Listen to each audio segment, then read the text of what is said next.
Welcome to episode 7 of the Nerdy Lemons podcast, where we talk gaming and culture. This episode will be a quick wrap up of the year where we will talk all things gaming, all things music and culture that has happened throughout the year. I am your host, RJ the Human. I am an Apex enthusiast and FPS connoisseur.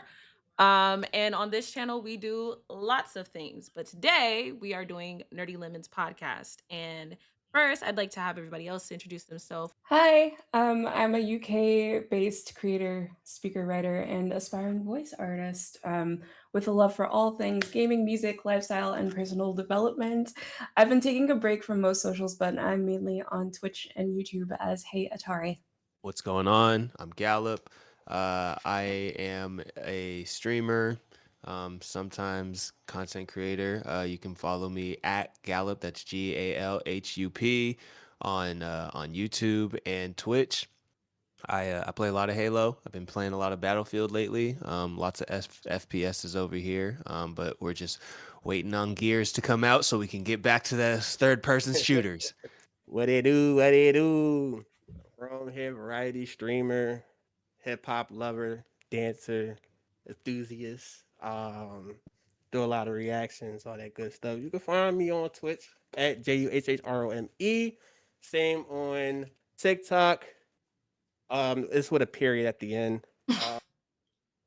X, Instagram, all the same thing. And for this episode, we have 2 new co-hosts. Yeah, I'm Rika, but you can find me on Twitch as IsThatRica. I'm a variety streamer, but I mostly play Apex, Rivals, Call of Duty, Fortnite, just a little bit of that.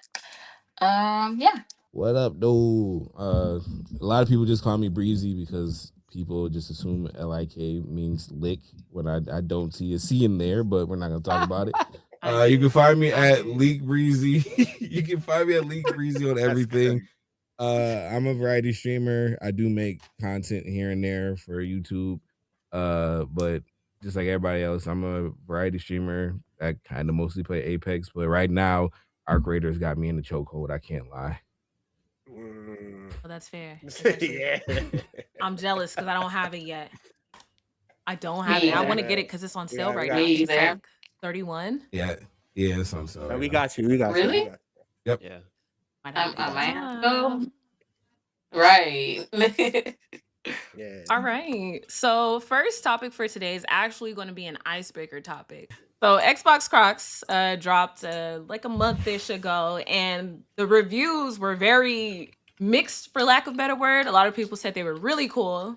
Some people said, I would never, ever in my life purchase anything that ugly as long as I live. Xbox Crocs, are you copping or dropping? I'm not You copping know- that. Go ahead.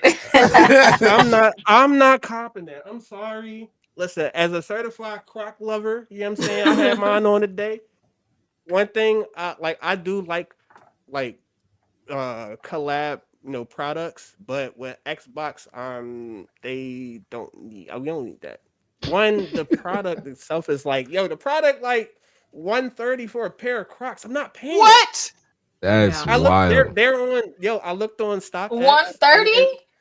That's At least aftermarket. 130. Aftermarket. I think they dropped and it was Still a like lot. 80. That's insane.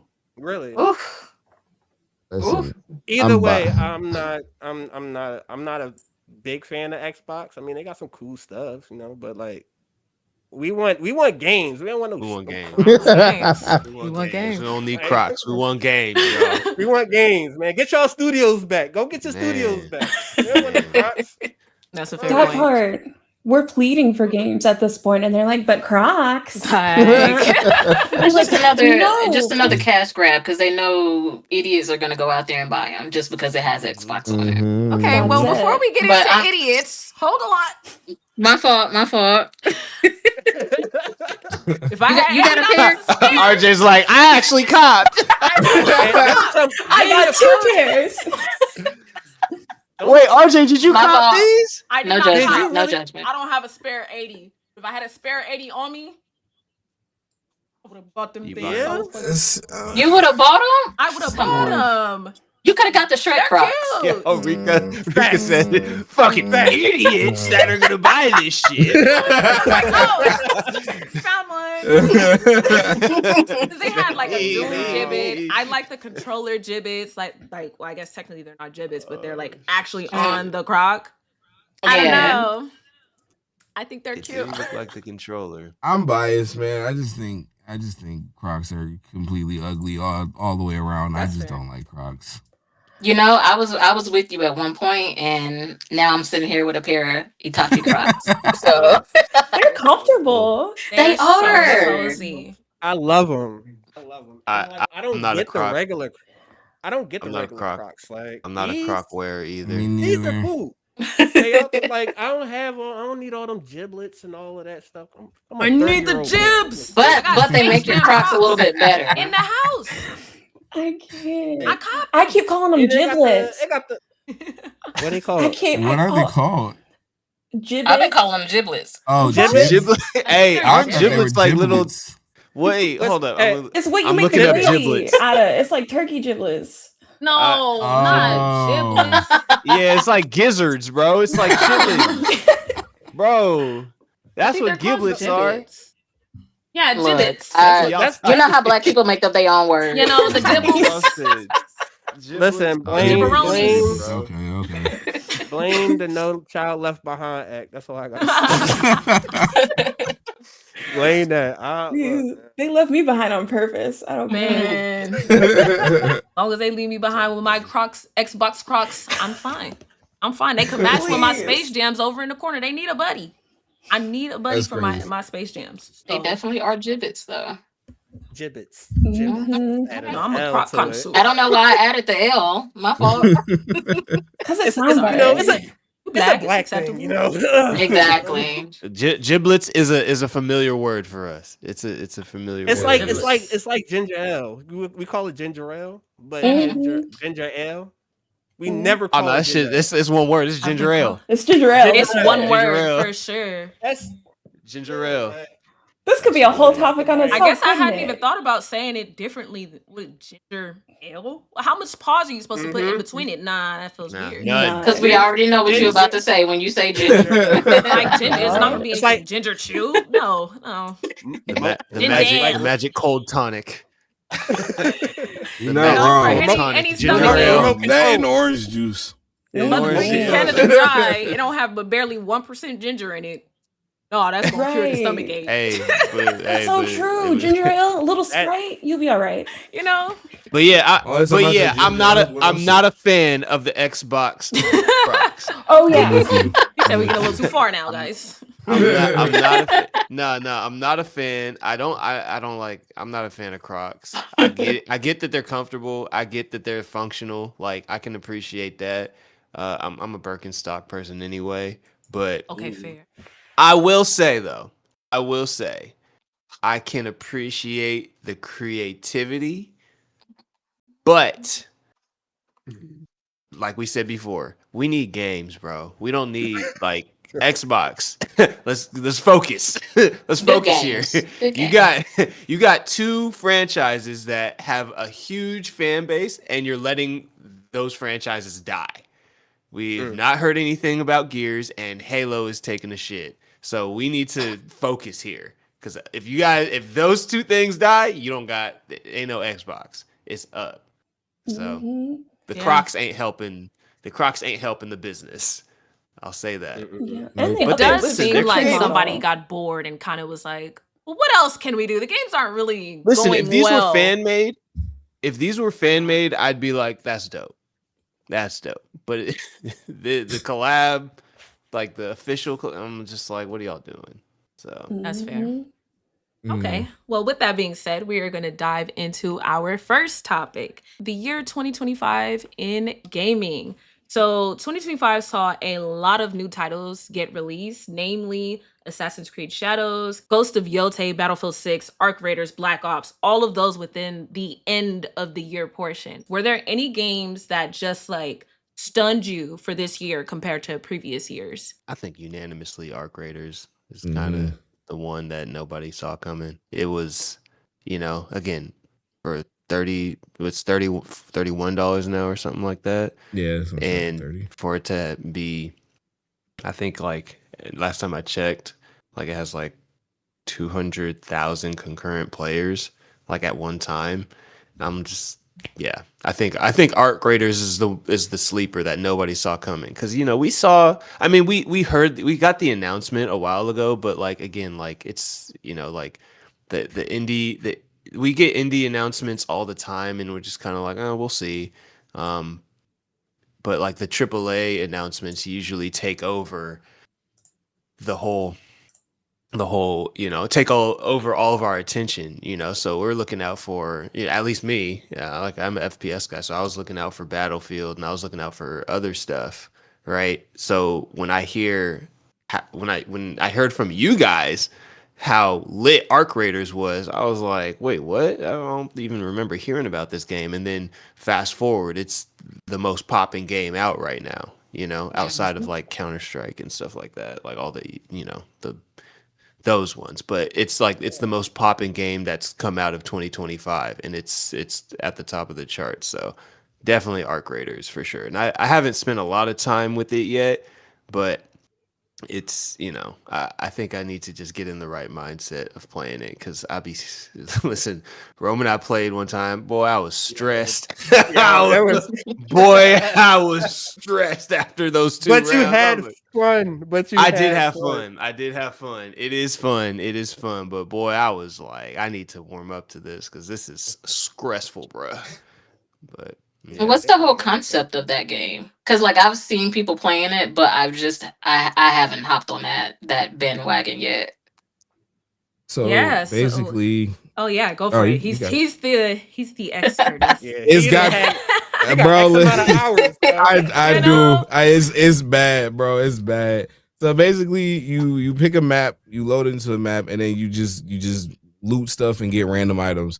Sometimes you get lucky and you find a blueprint for a weapon or a blueprint for like a certain kit that you want to make that gives you a bonus. Like there's a kit that when you go down, as long as you're not moving, you don't bleed out and you can like kind of like crawl to the extraction if you need to, which is a cool thing too. When you go down, you can still get out if no one kills you, which is really nice. But basically, it's just looting stuff, killing other players for their stuff, or Yeah. working with other players to not do that. Like it's honestly the whole thing is just a big social experiment, in my honest opinion. Yes, indeed. Because for one, it's a PvPvE Mm-hmm. extraction shooter. So you out here doing your thing. You got enemies like AI, robots Mhm. out here. We got all different types. You got snitches. You have leapers that just jump like LeBron to just tackle you, whatever, and I seen it's those. Those insane. those Yo, scared the it shit is. out of me. They are. I tell you, when me, RJ, and Ultra played the play test, like the for Arc Raiders, yo, probably one of the scariest things in my life. I'm not gonna lie. Just off of the anxiety, I think me and Yeah. RJ was just like hiding in the corner the entire time, just like freaking out, like yo, I'm scared to go out. I don't know, like bro, you know what that I'm was So saying? so basically, everybody's stressful. your enemy. Yes. Yeah, but then you have some that's also out here looting, and you don't know if you can trust them or not because people just out here just trying to kill people. It's like, all Right. right, bro, I'm friendly. I'm not trying to be on. I'm just trying to get some stuff so I can go ahead and build this gun. I need some Okay. dog. I need a collar for this rooster. You know what I'm saying? Y'all killed me. Now I gotta go back out there and get it again. It's a lot, but it's a fun game. I love it. I love it. That Gotta sounds play like more. I fun. might check it out since it's on sale. Yeah. Oh yeah, Definitely agree with it being and a fun game. Also stressful, to your point. I come from first person shooters, so it's on sight as soon Mhm. as I see you. Play testing or not. I didn't really yo. understand really WXYZ. I didn't understand any of that stuff. So I was coming Because in, like, I am I was supposed to like, just shoot this person? give me a gun. Who wants some? And I think one of the amazing things about Arc Raiders is how the community has like really accepted, the kind of role that they need to be in where we're all trying to survive against the environment. But one of the questions I specifically had for you, which technically I think Oh no, that's not for later. Yeah, Breezy, I wanted to know your opinion. There's been like a really weird divide between, do we just get in and loot, or does it matter that I'm camping and, trying to get some of those, newbie players kind of, get they loot, Uh, honestly, it honestly depends on how you want to play. If you want my honest opinion, like I try not to shoot, but the moment I see you aim a gun at me, I'm letting rip, bro. I'm not letting you go. I'm not letting you kill me and get away with it now. But it just depends, because like you'll have people that will rat and hide and wait to catch you slipping. Like there's people that sit at the extraction and just camp and then kill you when you try to leave, get your stuff and then leave. But then there's also people that camp the extractions and kill them to stop them from killing you. Is crazy. It's just Yeah. it's really how you are as a person, really, if you want my honest opinion. Because there's people that be like, oh, I'm friendly, and then when you turn around, they shoot you in your back. Like, I had that happen to me. Yeah, RJ, we was about to backdoor Yeah. one of the dudes last Yeah. time. Like, It was the like, no, we first ready to let group this of thing. enemies that we had encountered and actually like had a conversation with. And our partner, shout out to Yeah. Ultra, was like, "Yeah, guys, do you want to, Let's extract. yeah, let's extract together. Do you want to like share some of our loot?" And we like, "Nah, I'm not sharing loot with them." And they turn around, like no. Yo, RJ was ready to earth them. Like, Yeah, oh immediately. my god. Yeah, RJ always about that. Inspiring, Ultra's for always sure. about that action. Yeah, But yeah, really, honestly, it's just how you are as a person. Honestly, like it's people like sneaking up on people like betraying people. It's just how you are and how you want to play. Really, is what honestly makes the game that much more fun, because it is stressful and you do have to keep your eye out on everyone and everything. But I think that's just what adds to the fun. yeah, yeah. I will definitely say I had no idea it was dropping when it came out. I just, like Gallup said, everybody just kind of, oh yeah, we're playing this thing, and it was really surprising, but also extremely refreshing. Um, More so than we're gonna talk about it. It's 2025 in gaming. Yeah, yeah. Get your boots on. Call of Duty Black Ops 7. Same story. Oh, man. Same, same Oh, man. exact type of plot. I mean, a man. guy that was in a previous one is now back in another one. So the question here is, because Call of Duty actually, because of the response that it received, decided to next year shelve their, ongoing year back-to-back drops of Call of Duty Black Ops 7. So what do you think that the community needs to see from Call of Duty moving forward in order to make it so that it is a long-lasting title back to how it used to be? Go away for 5 years. Oh, Facts. Just Go go away. away. I agree. Just go I away. agree. Distance agree. makes the heart grow fonder. Mm-hmm. okay, 5 years. That's Yep. It's that's plenty. plenty Listen, of time. I mean, listen. We haven't seen the Gears in like 5 years. Over 5 years.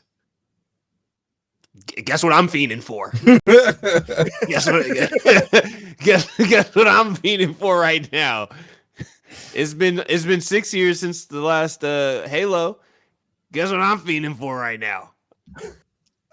You know, That's fair. I don't know. And to be specific, yeah, I think time, and I don't know. I don't think there's anything that they can really do to make Call of Duty innovative every year. Like, because then you're just like trying to find things to add to it, like gimmicky things to add to it that don't translate. But if you wait, and I'll say this about what I appreciate about like the Gears games is they give it enough time between games where you can see and feel a difference between that game and the last game, whether it's like the the capabilities with the graphics, like the game mechanics, the game engine. Like, you can adopt a whole new feel for Call of Duty if you wait long enough, because there's enough like technology innovations overall that happen within that span of a time. So every time you drop a new game, people are going to enjoy it. I'll say about Halo Infinite, again, if they didn't botch that launch, Halo Infinite would be one of the biggest games out. But people aren't really turning back or going back to it because they took 3 years to really finish the game. But I still play it and I'm like, I love it because now it finally feels like a complete game. But I bring up Halo Infinite because they built like a completely new engine for Halo, and it slaps. You know what I mean? It's good, but again, like because they botched the launch, like people just got bored with it because there wasn't enough content with it. But like the build itself is like really good. So, but it took forever, and it took $500 million to make. But you know what I mean? So I think with Call of Duty, they just need to disappear, build something from the ground up, build something completely unique so that we are surprised and excited for something new and something fresh by the time that time gets here. Because right now it just feels like they're feeding us the same shit, maybe with a different season in here, a different season in there. Well, So because they are. That's like exactly what they're Yeah. doing. And I think that's why Mm-hmm. people are, a lot of people didn't even purchase the game. I for sure didn't. All Yeah. this hype and all these trailers can't undo the fact that you haven't poured into your game appropriately. And I think the community is starting to understand that and they're starting to feel it. And unless you're a Mm-hmm. content creator streamer, there wasn't really an incentive for you to buy the new one when you could just play the ones that were already fine. Mm-hmm. Or unless you got Game Pass. True. The And it was premium, just so right? unless you quick. I got wasn't Game even Pass. Premium expecting Elite. another game to come out. Yeah. Yeah, I think they could have, but I wonder if the inclination, of course it has to do with greed for sure, right? But I wonder Yeah, if the man. inclination to want to continue to drop every year so that people don't forget, because there's a lot of first person shooters that are, for their fan base really well respected. Some of them being Fortnite, Apex Legends, Counter-Strike 2, which just won like an award at the Game Awards. So, where do you think the line is between a franchise that's been out so long, kind of losing their fan base by taking too long and taking that time in to pour into the game? Gallup, that one's for you, I think. Or Breezy, yeah, take it. I'm gonna say piggybacking off of what Gallup said. I don't think they should go away for 5 years. I think what they need to do, what they said they were going to do with the remake of Modern Warfare 2 was Modern Warfare 2 was going to be the game for 2 years. They said the year it came out and the year after we wasn't getting another Call of Duty. That's why they made it so difficult to unlock stuff in Modern Warfare 2 because it was supposed to last 2 years. Right. I think what they need to do, and then they came out with Modern Warfare 3, which was basically an expansion. If you really think about it, it really wasn't its own game. It was just an expansion that they turned into its own game to make more money. What I think they need to do is go that Modern Warfare 2 route where one game lasts 2 years, and if they really need to, they can make an expansion for that where they add more maps and they add like a pack of more maps and weapons and stuff like that, as opposed to dropping a new game every single year. I feel like they need to drop a game every other year or every 2 years. Yeah. I think if they do that, that would fix a lot of the issues that they have. Yeah, I think I definitely would agree. I think like 2 to 3 is probably the max that people are gonna kinda like care, because we see with games that haven't even, fully dropped, like I think it was Intergalactic Heretic Prophet. I'm gonna wait as long as I need to wait for it to be a good game, And I think they're Mhm. underestimating the gaming community and their willingness to wait for good games because people have been buying, the crummy ones. So yeah, I think that's a great point to On make. on the Yeah. other end of that, I feel like Call of Duty has become such a household name. Like grandparents know what Call of Duty is, but they probably couldn't know what other half of those is, because I feel like if they were to take a few years off, I think it would be okay in the end, because I think Gallup had made the point a little bit earlier. If they come out year after year, the differences don't seem that different. As far as technology, game mechanics, like whatever storyline, I don't know. But if they were to wait a little longer, I think they'd be okay, because they've implemented themselves as like a household name. Yeah, it could be like Call of Duty is finally dropping again. Oh my gosh, let's see what they do But instead of Look at But GTA. but then That's again, it all depends on what you do with it, though. We don't want all that advanced technology, jumping on walls and all of that stuff. No, no, no, no, no. That's No, that that's shit is not what so we're. That's not what we stupid. mean. Who is That we? But that's not what we mean. what I'm Who, saying who with is these we? new Call of Duties, it's like, yo, Right, because I wanted that. I like jumping off the walls. it's I thought that dumb. was an That's interesting. Like I was a fan of Listen, Black Ops 3. You know what I'm as an saying? apexer, wall jumping, low key fire. Yeah. no. So But you that, but hey, enjoyed but leave Advanced that with Warfare. Apex though. Leave that with You Apex enjoyed though. We Advanced don't That's But need I fair. Warfare. first No, I did experienced not. it I with did Black not. Ops 3. Yeah. It's I things get go what you're sad saying. because I get what you're saying. we be losing the plot. They be adding stuff that we really don't need. You know what I'm Yeah. saying? Like we don't Mhm. need that. I don't think anybody in the COD community really asks for that. Let's be real. I Let's be doubt real. it. No, year after year, no. Yeah. Yeah. Yeah, I think it's interesting as like a touch, you know. It's like even like for Apex, right? Like wall jumping was an event wide thing and it kind of like went away.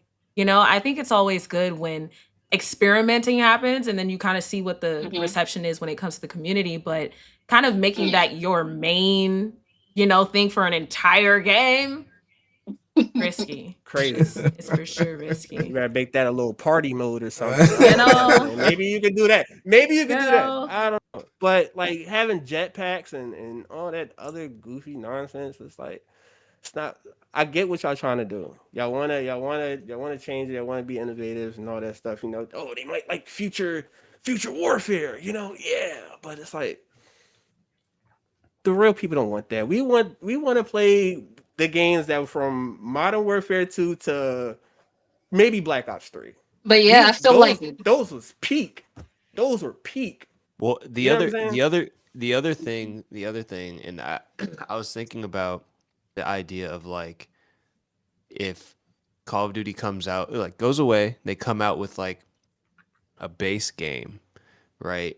And then they kind of give it the I mean, they kind of do that. They kind of do this with Warzone, but like they keep adding features to it, and I think what they're trying to do is become more like Fortnite. Like no game Mm-hmm. has gotten as much success as Fortnite when it comes to that. When it comes to just adding more features, and people are still playing it, right? Mm. But I think the thing with Call of Duty, where it may not work for Call of Duty, is the a lot of people associate Call of Duty with a good story.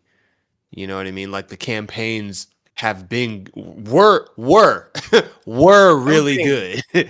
You know Oh what I man. mean? Mhm. And I think like that's a big part of why I was always willing to shell out money for Call of Duty, because I did like it had a good campaign and a good multiplayer. It was Right. both. And I think with Call of Duty, they kind of, like with, I don't know. I have mixed feelings about Warzone. I have mixed feelings about like how that impacted what the devs at Activision ended up focusing on.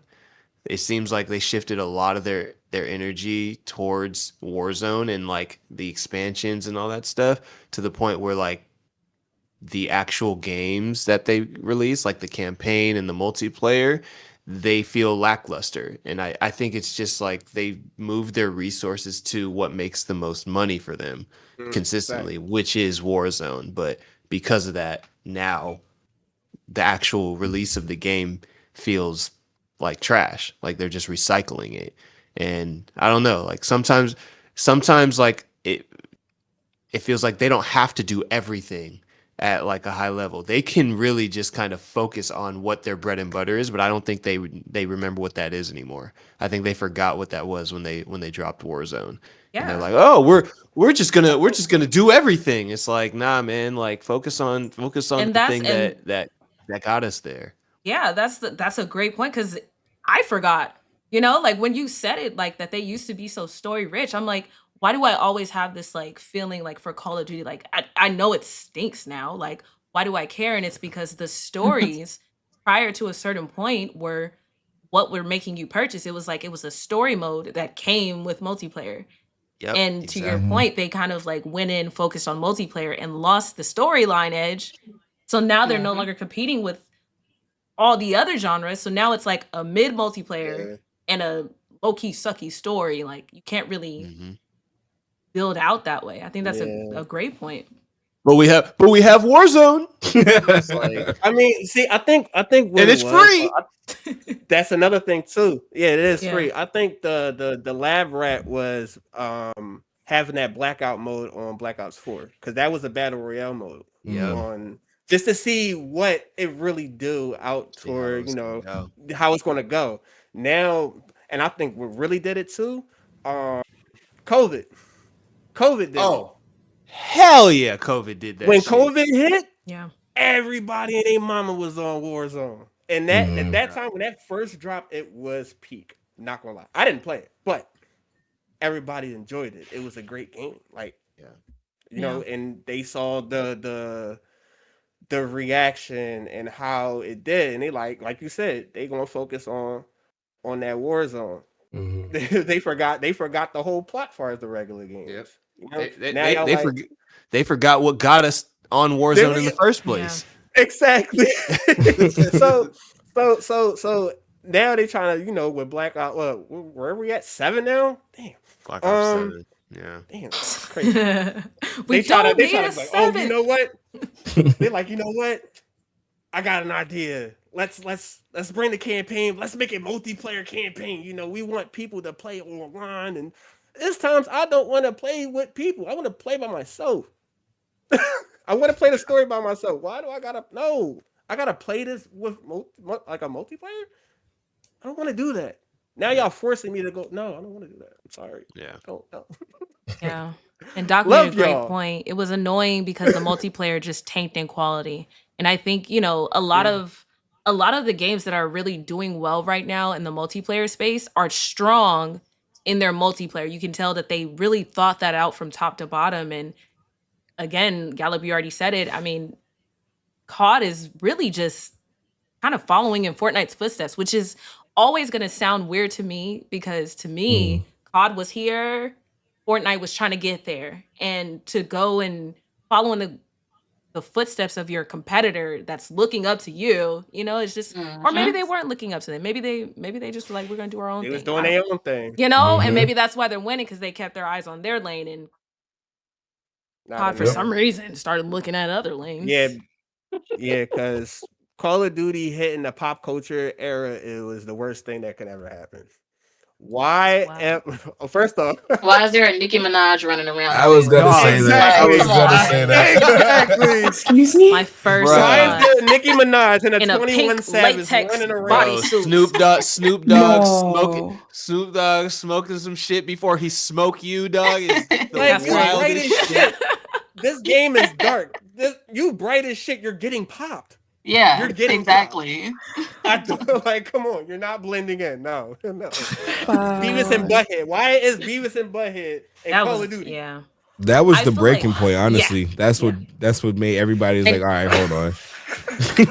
And they did the same little colorful thing that Fortnite does. Like they have that character looks cartoonish, and then the game, still has its same aesthetic, and it is stupid. It does not the cornholio in Call of Duty. Cornholio in Call of Duty. Look, Ninja Turtles in there too. I'm like, I can't talk because I have a Michael Myers skin, so but everything else is too much. but again, they're trying to replicate what Fortnite is doing. Because Fortnite had Ninja Turtles, right? They also Fortnite had everything, and they got Beavis and Butthead. It's like Call of Duty. Call of Duty's brand. It's Call of Duty's whole brand is gotten shaken up because again, it was like it was more of like a story driven, serious like shooter, and then you throw in motherfucking Beavis and Butthead, bro, and Attack on Titan. Yeah, and now you can tell they're just trying to stay relevant, and they're just missing. It's the bye, Rika. You just dipped and came back. Get over here. Bye, Rika is crazy. And you came back. Nah, you dipped and came back. That's why I was like, bye. But that's weird. No, but in real shit, like Bye. That sounded mad disrespectful. Sorry, we missed Nah, but no, but and also like the acquisition of Activision too played a huge role in it as well. Because remember, Microsoft bought that shit, and because of that, it's like, all right, run the money up. How are we doing this? And I think we all knew that like they were gonna put all of their energy into Warzone and trying to replicate what Epic Games did with Fortnite. And listen, they might be making a bunch of money on Warzone. They might be or enough money to kind of maintain the studio, maintain Activision. But at the end of the day, like we don't want it. We don't want it anymore. And people are gonna stop and they're seeing it now, like the numbers are dropping. People aren't really fucking with Call of Duty anymore. The brand of Call of Duty is kind of taking a shit at this point. Absolutely. And didn't watered wipe. down. And did not wipe. Yeah, and I think Fuck, Doc like, makes a that's- great point. He said they're catering to the current gen players, ones who are accepting microtransactions and hype trains as the norm. Yep, Mhm. that's I valid. can see that happening. Yep. You know, Like, But they're competing with Fortnite and they're never gonna win. that's not a. I don't think never. that's They gotta a battle. carve they out. can win. They gotta carve out their own lane. They can't compete with Fortnite. Because Yeah. remember when COD was on top, everyone was trying to be the COD killer.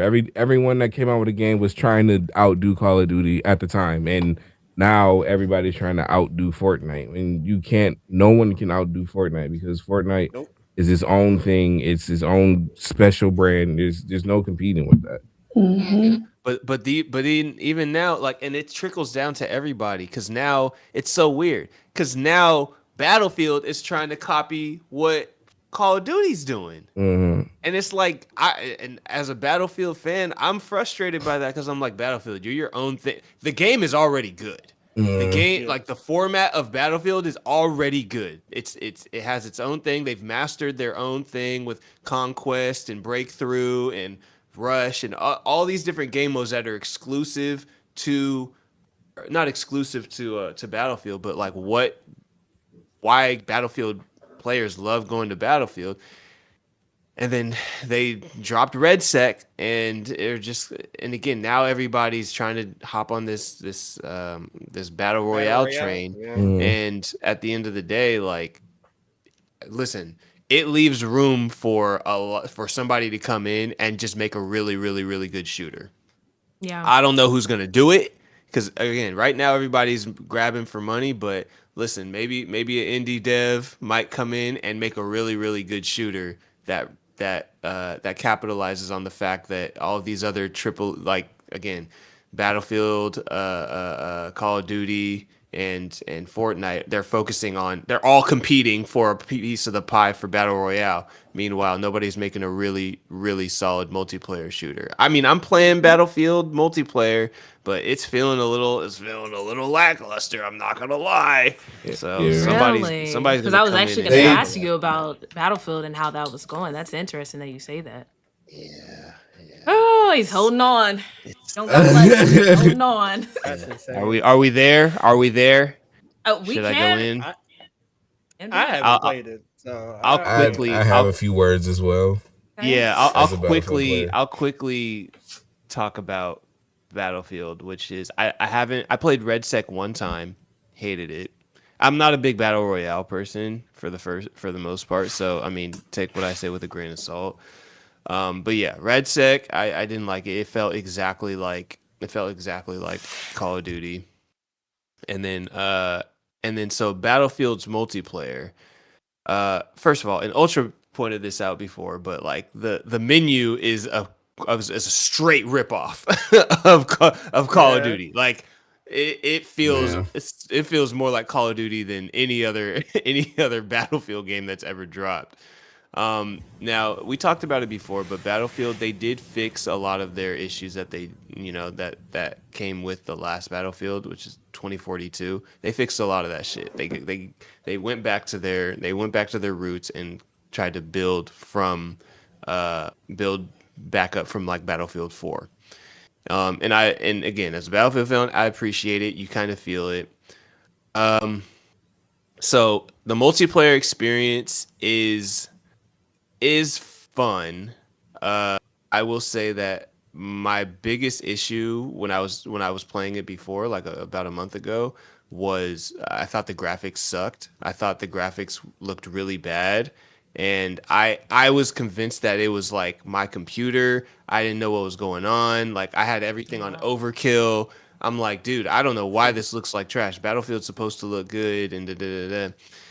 And then I figured it out. It's because I didn't have the right anti-aliasing setting on, and so then I turned that shit on, and I was like, oh yeah, this shit looked great. So so I've actually been enjoying Battlefield a lot. The one criticism, like, and I play Breakthrough right now, so it's basically just like the capture the sectors, and like you keep pushing until you find like capture the last sector. One issue that I play sniper class, and sniper class does not translate well to conquest, which is again like capturing like the different locations around the map. And so it almost feels like the class that you choose in Battlefield, you have to match it with the game mode. Because yeah, if you're like an assault class and like you don't have a long range rifle in in uh in breakthrough, you're gonna get taken out by snipers. Like breakthrough is just full of snipers, and it's fun because I like to snipe. But again, I don't think there's like much balance right now with the different classes and the different game modes. I don't think if you choose one class, it doesn't translate to like a different game mode. So that's like my one criticism of Battlefield right now. They could drop, like, they could put more maps out there too. Like I think right now they have like a California map, which doesn't feel fun. Like it feels a little forced. It feels a little forced. And again, like it feels like they just threw it in there. But yeah, like the content in Battlefield 6 right now doesn't feel like they're really, it feels like it's unfinished a little bit. Like it feels like it could use more maps, more content, and more, more overall. Yeah, just more overall content. But I will say it is, as somebody who likes shooters, like I'm glad to at least have something to play right now, because again, Call of Because you Duty's can't play dead. COD. Like you can't play COD, and but that's always been the thing. It's like you either play COD or you play Battlefield, Mm-hmm. and I've always opted for Battlefield every single Mm-hmm. time. And so right now, I'm glad to be playing Battlefield. I hope that they drop more content, they put out more maps. The grind is ridiculous. You spending they make sure that you work for any kind of attachments or unlocks um, that you're using. So, but I have other a than that, question. yeah, Does, Battlefield has gotten a little better. Yeah, go ahead. I do have a question. Okay. Does the progress carries over from like Red Sec to Battlefield 6 or I don't play Red Sec, so I don't know. Hmm. dang. Oh, I will say Battlefield 6 is not worth $70 though. I'm gonna say that it's not worth And Are that's what any I $70. said games when I worth played it. $70? It's not worth 70. That's At what this It's rate, fun a though. lot of games. Look, at this rate, a lot of games aren't worth $70. After what we done, Exactly. Yeah. after what we just seen with Arc Raiders being $40, and it's just taking over right now. Like they, the AAA companies got to step their game up. Yeah. Yeah. Y'all are getting cooked out here for a $40 Bro, game. bro. Silk Song broke Yeah. Steam when the moment it You came feel? out. Yeah. It broke storefronts the moment it came out. Just from people Mm, trying to buy the game. It's like Mhm. it's wild. yo, Yeah. $40.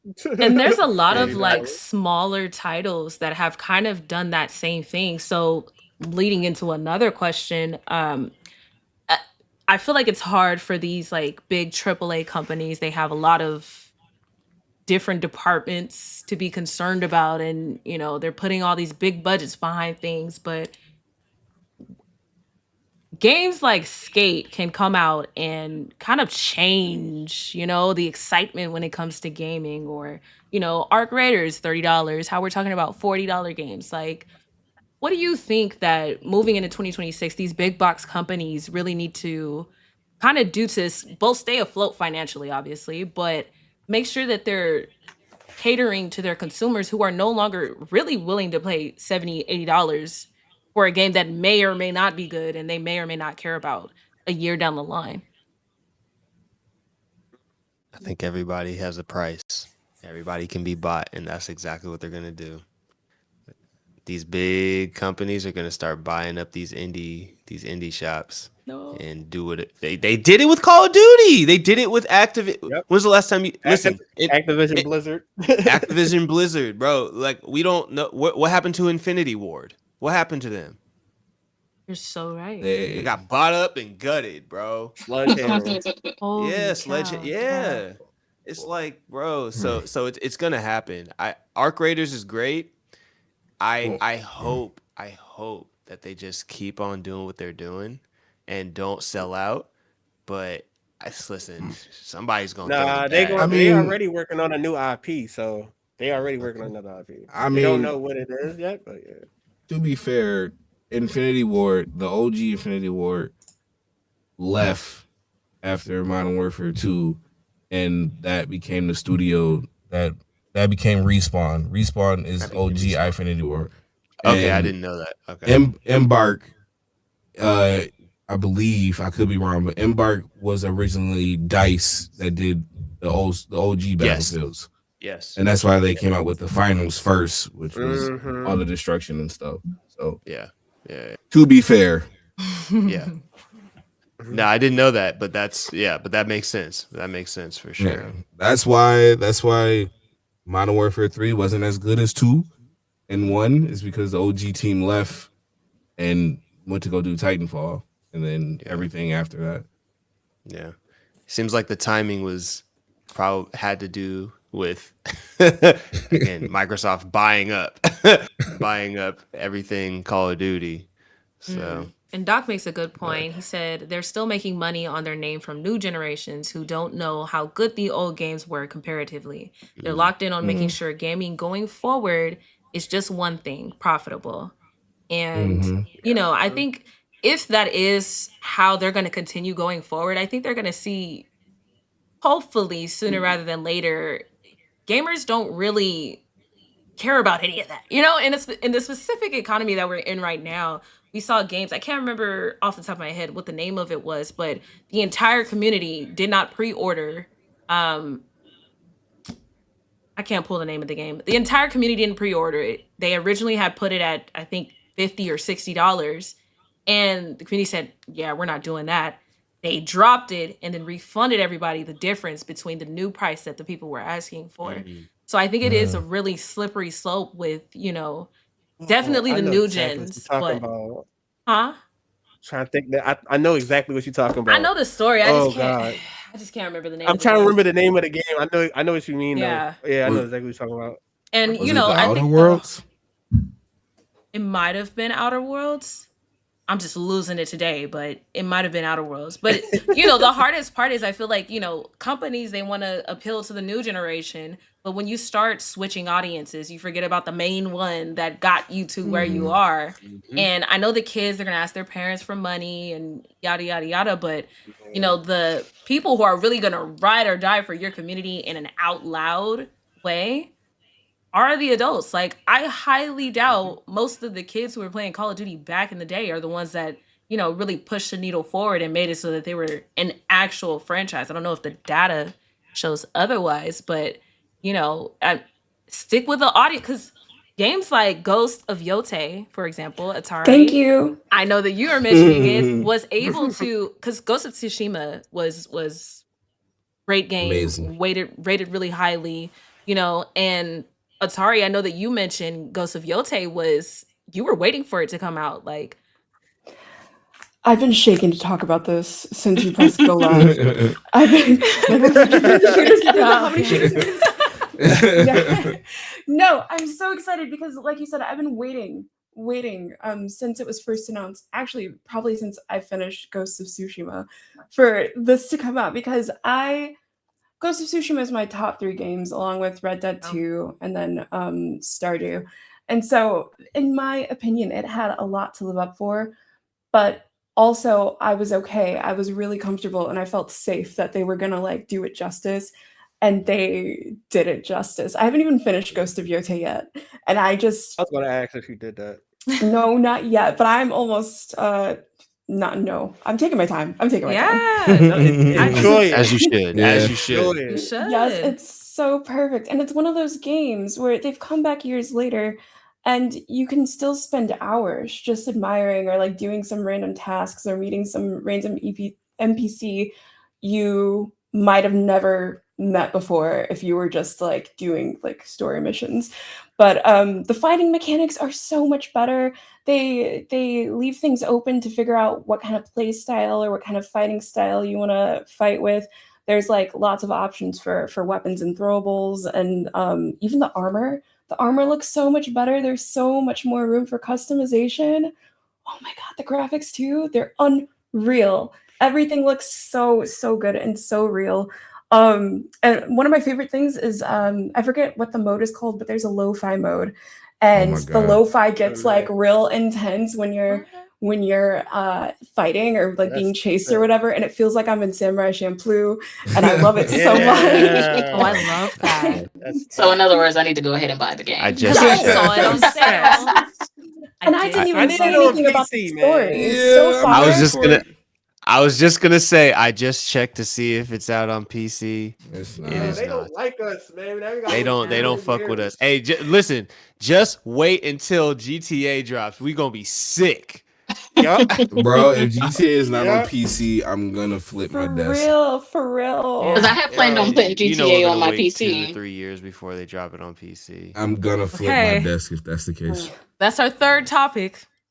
Oh man. I'm ready for that. But yeah, I'm ready for that combo. But yeah, go ahead, Atari. in short, like that's how you Doc. keep a fan base going is you stay in your lane and you make it better. You There you make go. it you just make it better, and it's so much better. I unbelievably, I never thought it was, but it would be, but it's so much better. Yeah. Yo, Doc said GTA is never coming out. Not It too much, is. Doc. For Listen. We don't even anybody- like GTA, so Anybody that thought GTA was coming out this year, you were insane to think so. Yeah, We got one trailer. If you thought it was coming out this year, you're nuts. We only had gotten one trailer. We didn't get no like documentary style trailer of like, here's what you could do in the game, like they do with Right. all their games before it comes out. Mm. So if you thought GTA was coming out this year, you were insane. Yeah. okay. So- Let's say wait, somebody I have- wasn't insane. wait. So I just seen on Twitter not too long ago that they're adding a mode on, not like a mode, but they're adding something on GTA where you can like make your own music in the studio. That's sick. So, Fruity Loops? they- What? so Oh, it's gonna be like Woody Loops or Rockstar- something, so- huh? So It's gonna Rockstar be had a bad. game called Beaterator or back on PSP with the game with Timberland. He had his own little like kind of like Fruity Loops, and you get to make your own stuff, like your own sounds and music from the PSP. Now they're going to import Beaterator onto That's crazy. GTA. That's sick. And that y'all know where I'm going to be at. Hey, where Rome at? I'm in the studio. Ian, Man, I'm I'm gonna call you back. I'm gonna call you Don't back. I'm in bother the me. studio. I'm cooking up these tracks and Vice City, man. You going number one. Man. So, Like, come on. Dang. That's nice. fire. That's fire. At this point, the game's going to be $200. Yeah. The game's easily. gonna be- I wouldn't be There surprised. will be a Hold on now. $200 version of it for sure. Mm-hmm. My They pockets So I don't need have to start enough of saving that. up now. Yeah. Y'all Right. said, oh, it's gonna be. Y'all thought it was gonna be 100. All right, we adding a studio now. Oh, now. the studio expansion Man. pack. Yeah. Dang. That's We're never highly getting, likely. we're never getting that game.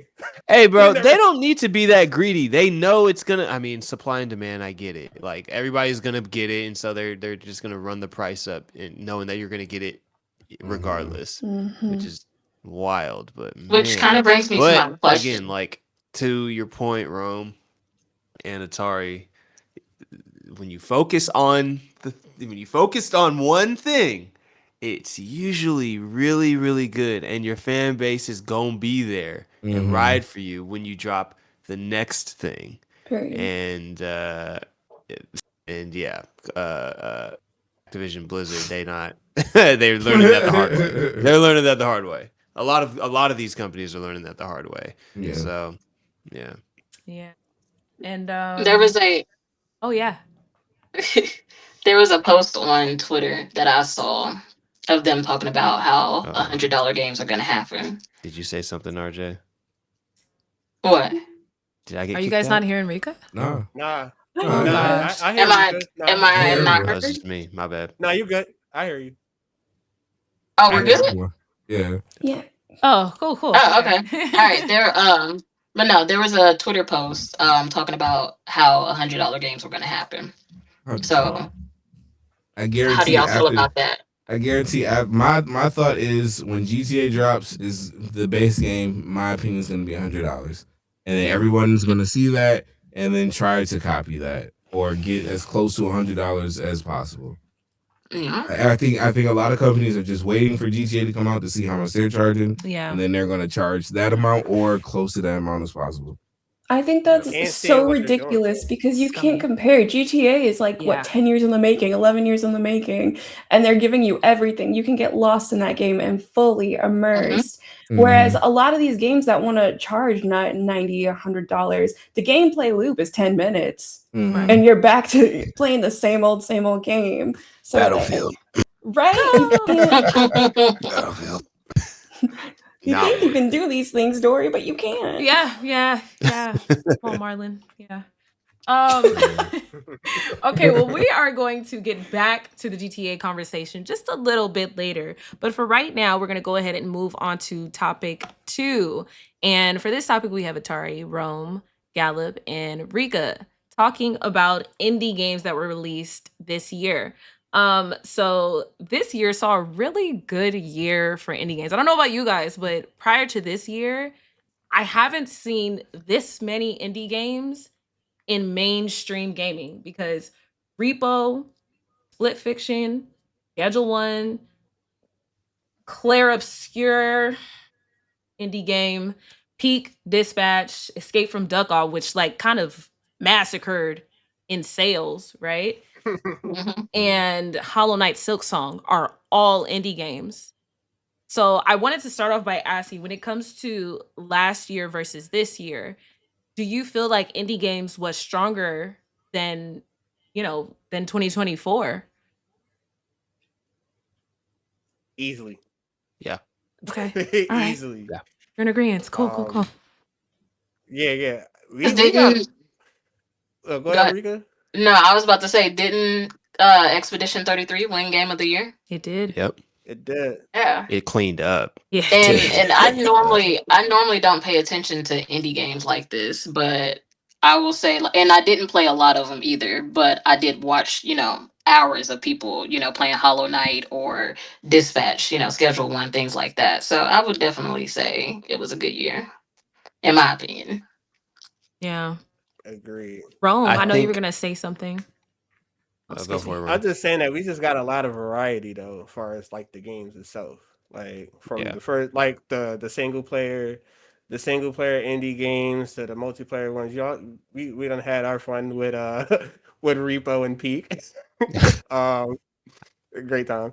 I love Dispatch. I think far with Dispatch is probably like one of my favorite indie game.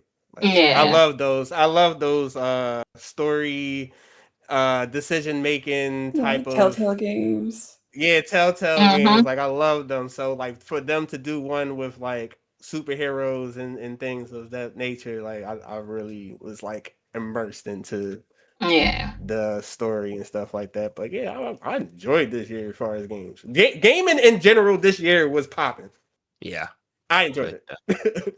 It felt good. It felt good to see indie games shit all over like the AAA games. I'm not gonna hold you. It was a clear message. It was a clear. It was made it again. The failures of like AAA games this year, coupled with the success of indie games, was to me like the biggest slap in the face for these AAA studios, and Mhm. like a big and hopefully a huge wake up call, you know. But I think yeah, this year was a clear. It was like the message was clear that people want games that have like TLC in it, you know, that have like love and care in it. I was actually very surprised by Expedition 33, which I haven't played, but again, like I've watched gameplay, and it's shocking. Like my brain can't really comprehend that it's an indie game. You Mhm. know, like I really started to understand how indie it was when I was watching the Game Awards this year. I was like, oh, this is like, you know, a small French company with. I mean, I think a lot of the people that work for the company came from other gaming studios, obviously, because to achieve something like that, it you know, you need some kind of experience. But I also wanted to say that I think a lot of the indie games that came out this year was, and we'll talk about it a little later, but was kind of catered towards content creation a little bit. Uh, Fair. That's a Yeah. fair I point. think I think a lot of the games that a lot of the games that came out, they had like an entertainment element, Like as if peak. yeah, Mm-hmm. as if the developers knew that people were going to stream it, and it was, and that was going to be like, you know, free advertising. So there Mhm. is like, I don't know, some kind, like Peak definitely has like a comedic element to it. Same with Repo. Like there's some things that go into these games that you kind of have, like, you kind of know people are going to want to stream it. And again, that's free marketing for the studio. So I don't know. I think streaming definitely has influenced uh the type of the things that these indie studios focus on in terms of like the gaming mechanics, the storyline, and I don't know, like how the gameplay is. So I want to say, as much as I love like a AAA like story rich game, I play more indies than anything else. I love indie games. Um, I think that there are like so many of them, hundreds and hundreds that get released on Steam, and I'm really happy that like the last year or two they've been getting more acknowledgement, because you'll have like amazing, incredible games that you can play for hundreds of hours done by one dev or like a Right. duo dev or a small team, and they don't get the recognition they deserve because they're out here selling these incredible games for $10, $14, $20. Right. And they have like a huge dedicated fan base, but people who like play um, mostly on like console or like AAA games, they don't know about them and they've never heard of them before. So I'm really happy that we're starting to see some switch over. We're starting to see indie devs who are starting to make money to be able to put their games on consoles as well. Um, but yeah, I'm really happy with the way that indie games are going, especially even the smaller ones, the cozy ones. I love a cozy indie game, and there are Yes. so many for anyone. Um, Facts. I have so many recommendations. So if anybody's looking for any cozy games, like talk to me. Put them in Discord. Put them in I was gonna Discord. ask, have you Will played do. Tiny Bookshelf? I know that's not one of I the was Um, larger just titles, but I was just looking that one up. What's that about? oh What's it my god, it's about? like this person Uh-oh. just has like a little on the go bookstore, and you just grab Yeah. and go. You know, it seems so relaxing. just Yeah. relaxing. Yes, sometimes Look, you I'm just need opening up that. Steam now. Yeah, Look, she tiny. It's got the called card. Tiny. She got the It card got ready. it's Yeah. Tiny Bookshop. Tiny Bookshop. Yeah, Tiny Yeah. Bookshop. That's exactly, yeah. Yeah. Yeah. It's really good Cause I puzzle need I games. need some Really good. cozy games. You know, Yes. sometimes Apex be making me want to pull my locks out, but You know? Can't have that. You can't have that. Yeah, Right. and I think it's kind of already been mentioned, but I think it's so good to see the indie space kind of like growing, because it's like these big companies kind of need this reminder. I please, for the love of everything, don't go and start copying the indie games, but you need the Mhm. reminder like people will pay for good games, you know? And Mhm. Dispatch is from what I've noticed, is on the higher end of like the indie gaming, like, cost or whatever. But Dispatch resonated really well with the community. Um, Peak, even though I mean it's only $10, I think, on like Steam, only $10. Everybody loves Peak, and I think it The really, best $10 I spent. you know what I mean? Right. It genuinely is something to be said about these multiplayers and these indie games and how much they pour their time into making sure Mhm. all their bases are covered. And it's more so about the experience than it is about how much we price it, or how many sales we get. Because Escape from Duck Off, when I listened to an interview regarding Escape from Duck Off, it was more so like a parody of Escape from Tarkov. It was just like a fun thing to do, and the community loved it because whoever built it was passionate about the work that they were producing. So I think I would definitely agree. I think it was a really strong year for gaming. But my next question is, Claire Obscure Expedition 30. I'm just gonna call it C33, right? Ended up winning Best Indie Game of the Year, which to me was really Best game of the interesting. year. Best game of the year. Yeah, but it also Not just won, indie. All that. as far as I know, it won All Best that. Indie Game of the Year. And the question I Won have everything. is, when it comes to indie games, how do you feel like it's easier to define? Because some people were upset. Indie usually means independent of a, big company sponsoring your game. Some people feel like that definition needs to change so that games like Geek, Dispatch, Split Fiction, Repo, like all of these actual small company indie games don't get overlooked by companies like CE33 with these huge budgets, huge team. I mean, they took home so many awards, but won an indie category. Who? I How think. I big? think. No, go ahead. Go Uh, ahead. I I need think to. what it is with that, the mechanics of that game has been very different from your typical RPG. Mm. But I know like a lot of like that type of mechanic, like the parrying and things like that, like they do that a lot in a lot of JRPGs. So um now that this game just popped up out of nowhere, it literally popped up out of, I don't know, like, but seeing it on game, and also it's accessible. So on Game Pass, everybody's playing it. They're like, whoa, what is this? I've never seen anything like this before. This Yeah. game's looks great. Music is amazing. I will say that the music is Yes. amazing. Oh God, banger. Shouts out to Doc for putting me on to that. That was a banger. Um, um, but it was just something new for the people. I'm gonna say for the norm. Right. You know what I'm saying? For the norm versus people who actually play JRPGs and things like that. They're like, yo, we've been played this. Like, this is right. It's just a regular game. Like, it's not that. It's not that. I mean, yes, it looked great, but it's not that. It's not that big. But Yeah. I don't know. It's. Well, I want to see this though. I do want to see it. I do have a question. I just want to. Do you think this will be a shift, like a gaming shift, as far as these indie games, like just doing a I major hope so. takeover? I hope so too. There's so many good ones that just don't get acknowledged every single year. Yeah. I need to come up. I need people to get real. Wake up, sheeple. Yeah. Like, Yeah. yeah. The people out here, I need y'all to really tap into these indie games.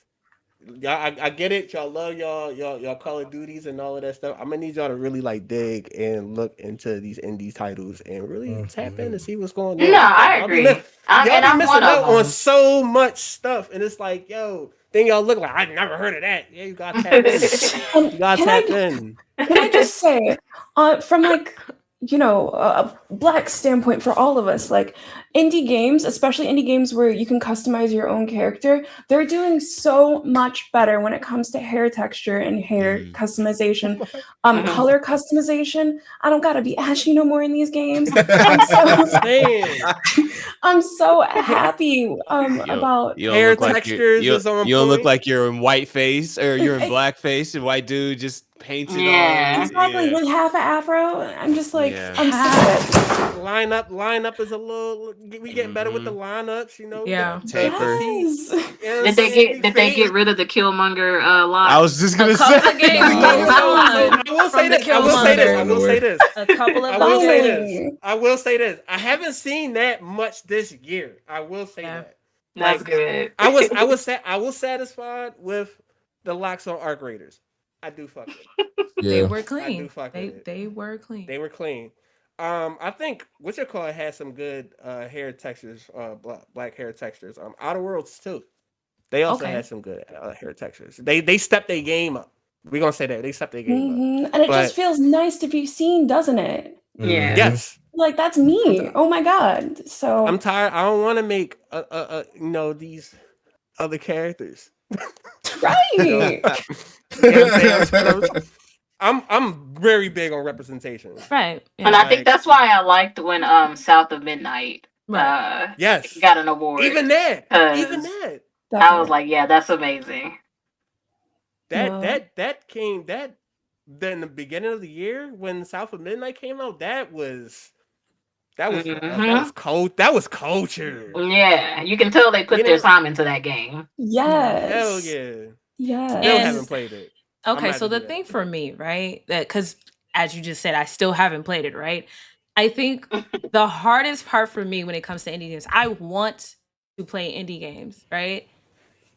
Where do you think that indie games and gaming for smaller companies in general going forward can do to kind of, because there's a lot of competition, right? There's AAA games coming out every time you turn around. I play first person shooters. What do you think that they can do to kind of get themselves out there to kind of stand out? Because Peak, one of those standout games, really well received by the communities.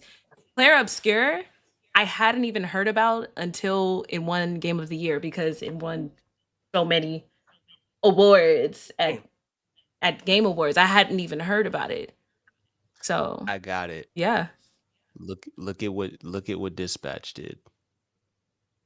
That voice acting cast Amazing. snatched our attention. They put the minute that they Shouts put out to Charlie, Prism. the minute that they put Charlie in one of as one of the characters. I mean, dog, Shouts out to Jeffrey Prism. Wright's in that thing. His son's in that thing. Like, bro, Oh this is geez. what I'm saying. It's like when you have a good voice act, like I'll say a notable voice acting cast, like you recognize these voices. That's and you have like figures that are within the community that you're selling to. Like again, Charlie. Like when you have Moist Critical voicing one of the characters, people are going. When you have that cosign from him, where a lot of people look to him to see what games they should play anyway, And so like when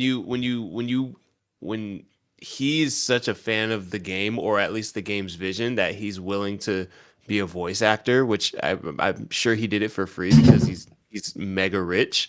Like I don't think he's like on a whole different type of time when it comes to that stuff. But like then that is already goes to show like the people that champion Charlie are also going to champion anything that Charlie co-signs, and that I think a lot of that translated over into Dispatch. Also, Dispatch was just a banger game. Like the Yeah. story was a banger. Like everything about it was good. But then you have that element of like you're getting actual cosigns from people that are respected by their involvement in the game. That's going to draw some attention, some positive attention as well. Yeah. That's a good, because I think for indie games, the hardest part is the awareness. And Doc makes a really good point. I think one of the big things they need to get better at is social media and tags, so they can use the algorithm to get seen by more people. Which I really think moving forward, for especially if you're on the smaller end, I know it's the same for streamers. I know it's the same for anybody really trying to get out there. Social media is going to be that kind of pusher, because I hadn't seen anything about Dispatch until I logged into TikTok. I hadn't seen anything about Peak until I got on Discord and you guys were talking about it. Like, that word of mouth, I think, is definitely one of Mhm. the most underrated methods probably for indie games to get themselves out there. So I hope after playing a few this year, I hope that they can, move forward and really invest, to your point, Gallant, invest in themselves and, get that name on there so they can get themselves out there. Yeah. Because all it takes is one viral video nowadays. Mm-hmm. And Absolutely. every indie company, they're not all gonna have the money that they need to, get a good voice acting, cast or whatever. So it's gonna be True. up to the people that play the game to make content for it, put it out there, and help get the recognition it needs. Yeah. Yeah. But Most go indie ahead. Go. games have like community managers and people who are on the socials and people who do send email blasts out to creators saying like, "Hey, here's our new indie game. Would you like to cover it? We'll give you a key," kind of thing. And they'll do that to a lot of creators, and I feel like that's something They that need to is do that for me. right? Fact. Yes, and they'll have like sign up Yeah. lists and all kinds of things. And so that's definitely something that helps a lot of them. But also, like, how everybody and their mama has a look. These are the games that are coming out for the year. Indie games are having that now. So we have a Okay, Wholesome cool. Games Direct and a couple other indie ones that I can't think of right now. But they're having those. So it's we're getting seen. Yeah. I Yeah. love that. Oh, go ahead, Gal. Yeah. No, I was just no, I was just gonna like just triple down on the fact that like, and Doc said this in chat earlier, but yeah, like again, streaming does play a huge part in the marketing of these games, and there it's almost like, and like you said, Atari, like these indie games, they will reach out to creators to play their game or stream it, make content, whatever. But I also think that these indie games, there needs to be an incentive for the creator outside of like, hey, here's a bag, play my game. Like Mhm. the game needs to the game needs to somehow produce really, really good content. You Right. know, Arc Raiders is a perfect example. Like you, there, I haven't even really spent time with Yeah. Arc Raiders, but I will be doom scrolling on YouTube Shorts, like some banger content on like just funny moments from Arc Raiders. And it's been a minute since I've seen like a decent amount of content that is consistently entertaining, because you can do so many things with Arc Raiders in general. But that the content that I see from Arc Raiders like is making me want to play it more and more and more, because I'm like, man, this Mhm. game really Yeah. does give you the Yeah. ability to do a lot and like make funny moments. And again, for people that take content creation seriously, you're gonna want to be like, okay, like I can create like a funny moment, or I can do this and that would be entertaining, and hopefully that'll draw people to my content. Yeah. So there needs to be kind of like it's, I don't want to say like a transactional relationship, but there needs to be like it needs to be mutually beneficial. So Mhm. yeah. Yeah, definitely would Facts. agree. I think, making sure that, people are going to get something out of it when you're getting somebody to try something. It's like the ultimate minimum for sales. You need to make sure that they have a need, and most gamers don't need any new games. Most Right. gamers have a backlog. They don't need any games. So feeling that need of this game is going to, My create its bad. own content. Mm. Yeah, I think that's Yeah, a Mhm. exactly. that's a great point. As long as the game's good. As Yeah. Most long as importantly, it's as long Mhm. as you have good product and it's a sustainable product, they're not going nowhere. Wait, are you Yeah. saying that they should make good games, Rome? Yes, I think that AAA companies should make good games. Yes, What the Get him out of I here. know, Life changing I information. know. Nah, you've And gone too far, You want to bro. know? You've You want gone to too know what's far. crazy? You want to know what's crazy? I'm kind of hurt about this How too. did you Like, think about that, Rome? No, yeah, what? ChatGPT. That's how you came up with that one. Oh no! Anything but Oh Yeah. that. no! No! Nah, but like, one particular game that really like grinded my gears, no pun, was Skate. Like, I love Skate. No As a purpose. I know. As a person who used to skate, you know what I'm saying? Like I'm like, this is great. I'm here for it. Making it a free to play, I it's like yeah, but no. Make like the gameplay is great. I enjoy the gameplay. It's just not enough content.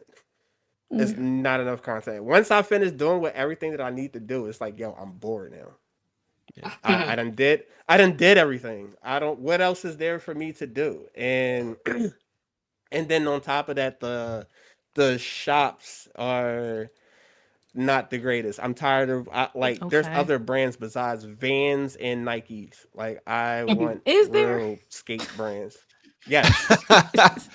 Yes. Like put Yeah. some you like I don't care if y'all can put DC Airwalks. shoes on there. Bring the airwalks back. Airwalks. I don't want Airwalks. No. Airwalks is a crazy Give me pull. some Etnies, some I don't know. We want real like skate companies. You know what I'm saying? Yeah. We want girl. We want chocolate. Um, think and actual skaters in the game. There's no skaters in the game. It's like what the fuck? Yeah. What Yeah, the that's fuck, crazy. bro? I can't, bro. And y'all just added like they just added like new features and stuff like that. Cause I'm like, look, I'm trying to make some skate videos. I can't do that, and y'all don't have all the features. Now No that y'all dropped content. it, it's like, yeah. Now I'm like, now that y'all added it, it's like I don't even want to do it no more. Y'all waited too long. Yeah. Like I waited. Yeah. I don't know, but and yo, they gotta fix the hair. Fix the hair. Uh, Hook us up. Like I'm so serious. I'm like, yo, where the locks at? Y'all got these big ass kinky twists. Like, that's cool. Here for it. Shame. But that ain't what I want. Need more this ain't These what variety. you want. locks. We want This ain't some what you locks, want. man. This ain't what you I'm want. saying Oh, that's it. But they gotta all do right. better. I really love skate, but they gotta do better, bro. We're going to go right back into the podcast and we're going to start with our third topic, game of the year. And there were a lot of, yes, no's about who really should have been game of the year. But really, this question is what was your personal game of the year for 2025? That's a good question. Mm. Starting off, I guess I started off. Um, it's been a lot of games. I'm not gonna lie. We had a lot of bangers. A lot of bangers from single player to multiplayer. Um, from AAA to indie. I'm gonna say like to me. Um, I would have to say Arc Raiders got Game of the Year. Um, Okay. it's just something like this game has like a fresh IP like I've never really Yeah. seen before. You know what I'm saying? And just the interaction, like I said, like I mentioned before, like the interaction with the arcs that are like they really be chasing you down. Like they not just no regular AI like NPCs. Like they really be honking you down, and it be having me nervous. Like it's just me you being immersed into this world is just fire. You know what I'm saying? Because I like Breezy mentioned before, it's all a social experiment. 9 times out of 10, we probably gonna be in there in the next few years, just to say. Oh no, Yeah. I don't want. You know what I'm saying? But I don't want to put that out there. But yeah, I really enjoyed it. I really enjoyed that game. You can run it by play it by yourself. Yeah, it's going to be a lot. It's more friendly. I'll say it's a lot of friendly players when you play by yourself versus you running a 3 man and they just out here shooting. They're like, yeah, I'm friendly. Hey, I'm just trying to get some stuff. It's cool. It's cool, but like you, me, Breezy, and Gallup trying to run, they going to try to shoot us, man. It's this Easily. is this like I just Yeah. want to get my stuff and go home. But yeah, I enjoyed it. Um, from the mechanics, like you about to die and pushing that button, just that animation, it feels so like I feel like I'm in a movie. Yeah. Man, I Easily. feel like I'm in a movie. Like I love that, and Um, it's just it'd be the little things. I would say it'd be the little things. So being immersed into a new world, fresh IP, amazing price, can't beat it. I I like second. can't beat it. I second that. And again, I've barely played. I played a few rounds, but uh, it is it. I think it should have gotten Game of the Year at the Game Awards uh, over Expedition 33. I get it. Expedition 33 is a great game. It's fresh, has fresh elements to it. But again, only I feel like not everybody plays that. Right. Damn near everybody plays Arc Raiders. Like again, the concurrent players is 22,000 right now. Or I'm sorry, 222,000 right now. And I agree with everything that Rome just said. Like the times that I've played it, it's felt like it's a cinematic experience. Like you can tell that there's the art direction of the game. And again, Expedition 33's got great art direction as well, but I think that Arc Raiders is just I like shooters. I really like third person shooters, And yeah, you could say, I don't play Fortnite enough to really say that. But I will say that I was a big fan and still am a big fan of Battlefront, of Star Wars Battlefront.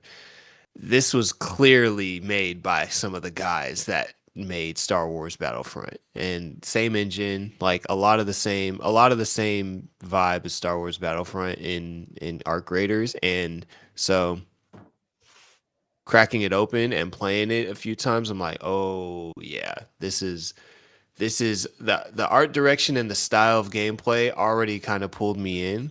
But then on top of that, the element of playing with other people, and again, like choosing your style of play, like you said, Rome, like whether or not you're going out solo and like you're making new friends and you guys are kind of like, what are you gonna do? Like, are you gonna shoot me, or are we gonna try to get this together? Like that element of uh I don't know, like that element of like, I guess, building community in a way within a game, and getting to know different personality types in a game, I think is just another layer that you can't really just like you can't fake that. Like if your game is so good that element just kind of comes out of the mechanics of the game that you make. Like, I don't know. And again, the numbers speak for themselves. Like, it's all over the internet. Everybody's trying to make an Arc Raiders clip.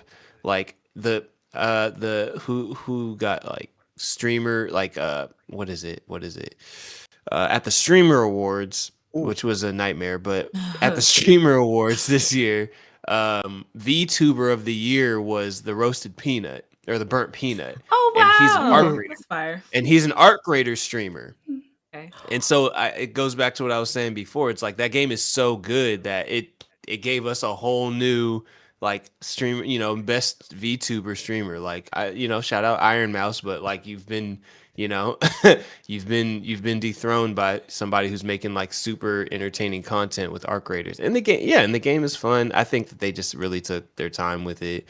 So, and again, I haven't played it a lot because I get anxiety about it. I get real stressed out playing Arc Raiders because I don't like. Listen, I'm territorial. I'll say this: that sound design is amazing, bro. Oh, dog. That sound Yeah. design. You hear everything. Well, apparently, shout out to Reliably. Ultra. Apparently, Ultra told me that a lot of the devs that worked on the OG sound design for Battlefield worked on the sound design for Arc Okay. Raiders. You know what I mean? Okay. So it makes sense that like the sound is so good. But yeah, man, I think Hold, Arc Raiders is the game for sure. hold on. Doc said, but one of those games uses AI. So Yeah. now I And Which gotta one? counter that.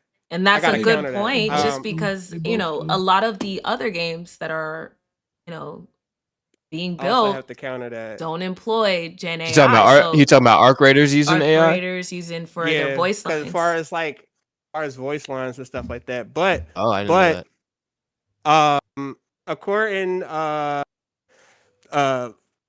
what's that? Expedition 33 also used generated AI for I their knew game, and it. it got pulled for Game of the Year. Oh yeah, they So lost game of the year for that. so Did yeah, they? fuck what Yeah, you they talking did. about, Doc? Yeah, they did. Great game, That's yeah. crazy. No, he said they both do. Oh wait, no, Breezy said He said they both one of do. those. Yeah. That's crazy. Cause you know what? I didn't actually play it because it wasn't initially when I started looking at it, my type of game. I didn't when I saw the gameplay from C33 versus Where Winds Meet, which I believe to my knowledge is AI heavy in its composition, right? I didn't really see like a large difference. For some reason I was getting like I was like, is this AI? Like it's something about it didn't seem fully coherently created by humans. So I'm glad. I didn't even see that they had said that. So I'm yeah. Because Gen AI is everywhere. Obviously, unfortunately, it's not going anywhere. And that was my hesitation for putting Arc Raiders for Game of the Year. But I feel like for me personally, even though I don't have it, I played it during the open beta, it has to be, right? Because Claire Claire Obscure, I don't know the impact that it had on its community, but from what I could tell, Arc Raiders had a huge impact over first person shooters. People were streaming it day in, day night, clips going crazy. Like to me, it was a little confusing how it didn't end up with Game of the Year, but the only way I justified it was it must have been the use of Gen AI, right? But Yeah. I just think it's like it's a hard thing with Arcade because it's like it's such a good game. It's one of the more within the last like year or two innovative and refreshing things that I've ever played. Because remember, I don't know if you remember when Battlefield 6 came out, Gallup. I told you it refreshing. I never played anything like it. I've played Call of Duty, Apex, never played Battlefield, and something about it felt just refreshing. That's the best word I can use for it. But Have you never played Battlefield before? Like before not before Battlefield that 6? open beta. Oh, yeah. Then I can see why you felt it was refreshing. Nah. It a lot.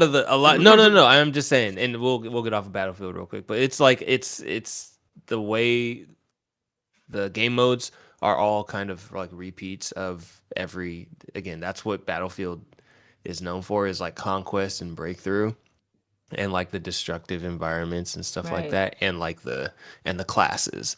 So if you haven't played that before and you're playing in Battlefield 6, like then yeah, you're gonna get like the best version of all of the culmination of every Battlefield. And so so I could see why you say it's refreshing. As somebody who's been in Battlefield, I'm like, it's better than the last one, but we could do a little bit more with it. But anyway. But yeah, Arc Raid, but to your point, I don't know. It's hard. I didn't know about I didn't know that like Arc Raiders used Gen AI in it. I didn't know, but I did know that they did it with the finals, and I know it's the same guys, so Yeah. I'm not surprised that they did that. Yeah, I think But with yeah, I the didn't know that they finals, did that. it was slightly different. The voices and the voice lines were completely Gen AI. Like it was all AI generated.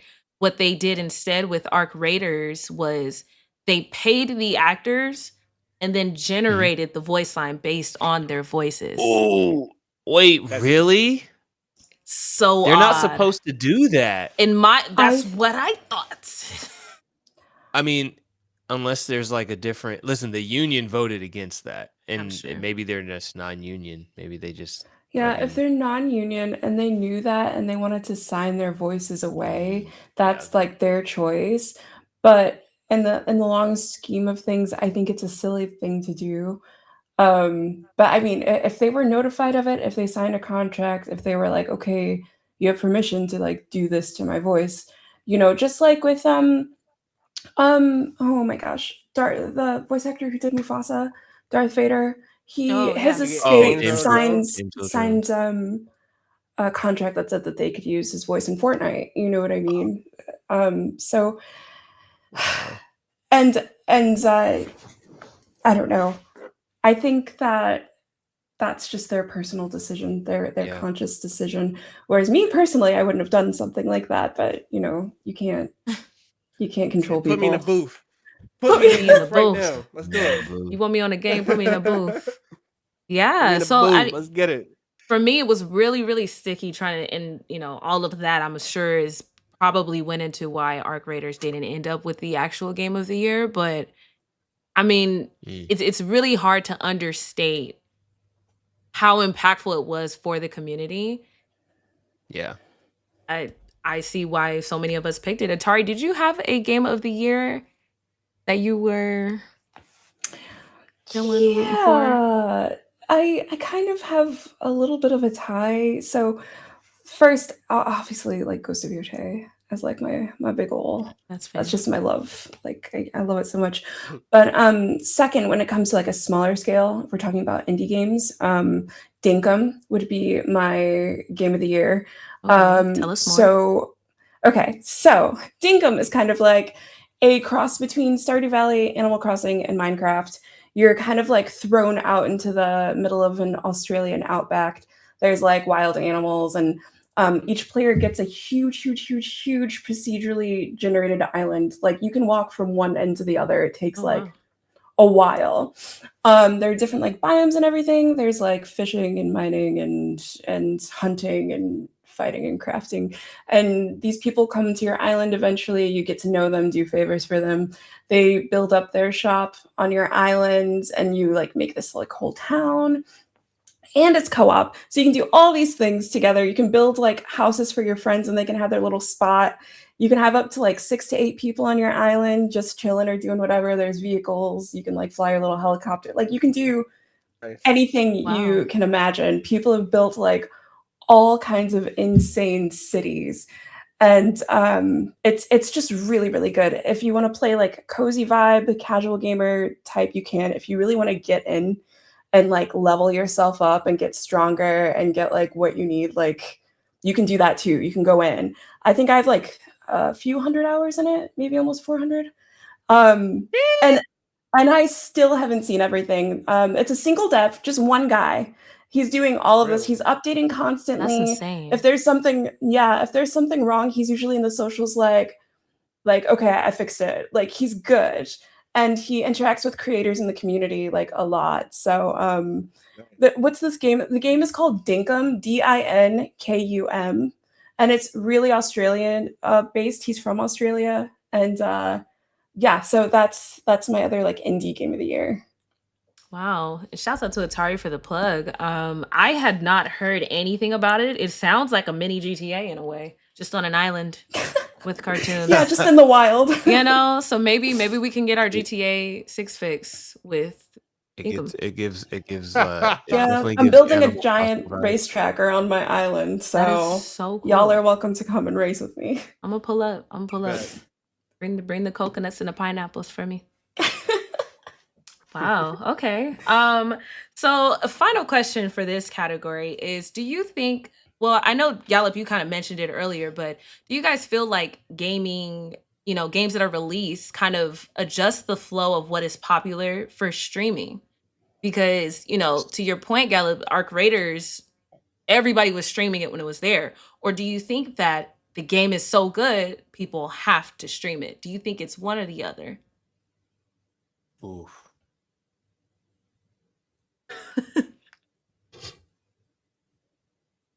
That's tough. Yeah. Both. I think it's both for sure. Yeah. But I think if the game, it's a good question for sure. I think if the game is so good, like people gonna stream it. I think yeah, I'm gonna say that. Yeah. Or at least make clips. Or at least make clips. Yeah. I'd likely agree. I think the trend so far is if the game is good, people pick it up, or people pick it up, like does your game kind of fit everybody, and Arc Raiders obviously is just going to fit shooters in general, right? But sorry. Yeah. If your game has variety, people are going to stream it. It can't be like, you can't be repetitive. Yeah. You can't because again, how many of us sit and watch a Call of Duty stream? Nobody. Like, I Yeah, mean, apparently people do, but it's not Yeah. like it's not exciting. You know what I mean? it's But it has to be to where the personality exactly. has to take that. Yeah. I'm only watching it if it's somebody that I really enjoy that makes it kind of Mm, okay for me to watch. Like, yeah. you know what I'm saying? Because you wanna like if you're watching it, you want that feeling of like, oh, what's gonna happen? Because with Arc Raiders, you never know what's gonna happen. You know what I Yeah. mean? This is why people still watch Mhm. GTA 5 streams and shit. It's like there's so much you can do in that game, and they keep dropping shit. But that game's been out for over 15 years, bro. They ain't And out here doing RP. Like, yeah, that's what Yeah. it is. yeah. Them RP servers are Yeah, but again, like that's I think that's there's so much variety in that game that it keeps it. There's always something to be surprised by. You know what I mean? Yeah. Mhm. yeah, man. No, that totally makes sense. Uh, Okay, well, that will move us into our next topic, which is 2026 in gaming. And we kind of talked about this a little bit earlier. GTA 6 was mentioned, originally slated for early 2026 and now late 2026. But we also have games like Lego Batman, The Legacy of the Dark Knight, 007 First Light, Diablo 4. And I was just curious, are there any games in particular that, you guys are really looking forward to, obviously GTA 6, but really looking forward to? And what is it going to be about that game that decides whether or not you purchase it at drop? Reanimal. Okay. Reanimal is Is Tell that us that at the horror top more. of my. game? Yep. Yeah, yeah, Reanimal's yeah, at the yeah. top of my list, and it's Okay. because you it's playing because horror games now? nah, Reanimal's is so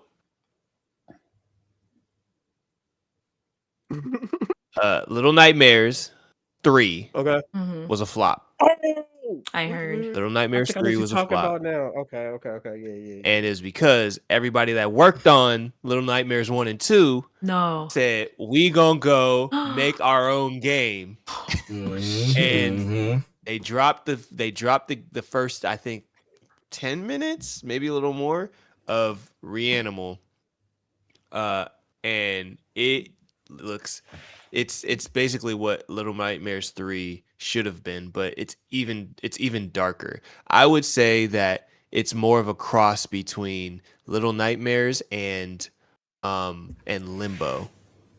It's a lot more, What? and they're platformers, like so they're both kind of in that same category, but big on story, big on like mystery, big on mystery, and I don't know, like Reanimal. Watching those first 8 minutes of that gameplay, it made me want to know like every moment you want to know what happens. You want to know what like it's created this story and this atmosphere where you want to know what's going on, and every I guess I'll say level. I don't even really know how to say it because it's all like one continuous like story. But every level it keeps you wondering like what the next thing is going to be, and that's why I like Little Nightmares 1 and 2, because it's like the story for Little Nightmares 1 and 2 was so good that I wanted more, and then Little Nightmares 3 just like completely disappointed. It felt really disconnected from that. But Reanimal feels like they're like rebooting a whole new franchise with that same type of like, I guess, horror and mystery and stuff like that. But Hmm.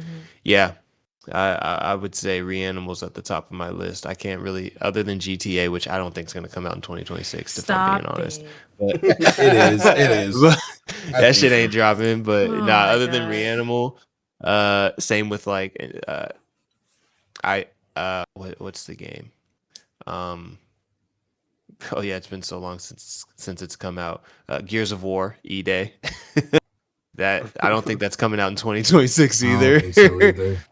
Oh dear. So yeah, but those are the two games that I'm kind of looking for. But yeah, I think Reanimal will for sure drop. I think it's slated for February 13th. So I'm excited for it. But I hadn't even Uh, I hadn't even heard that, because in regards to the games, like topic change, I hadn't even heard of them.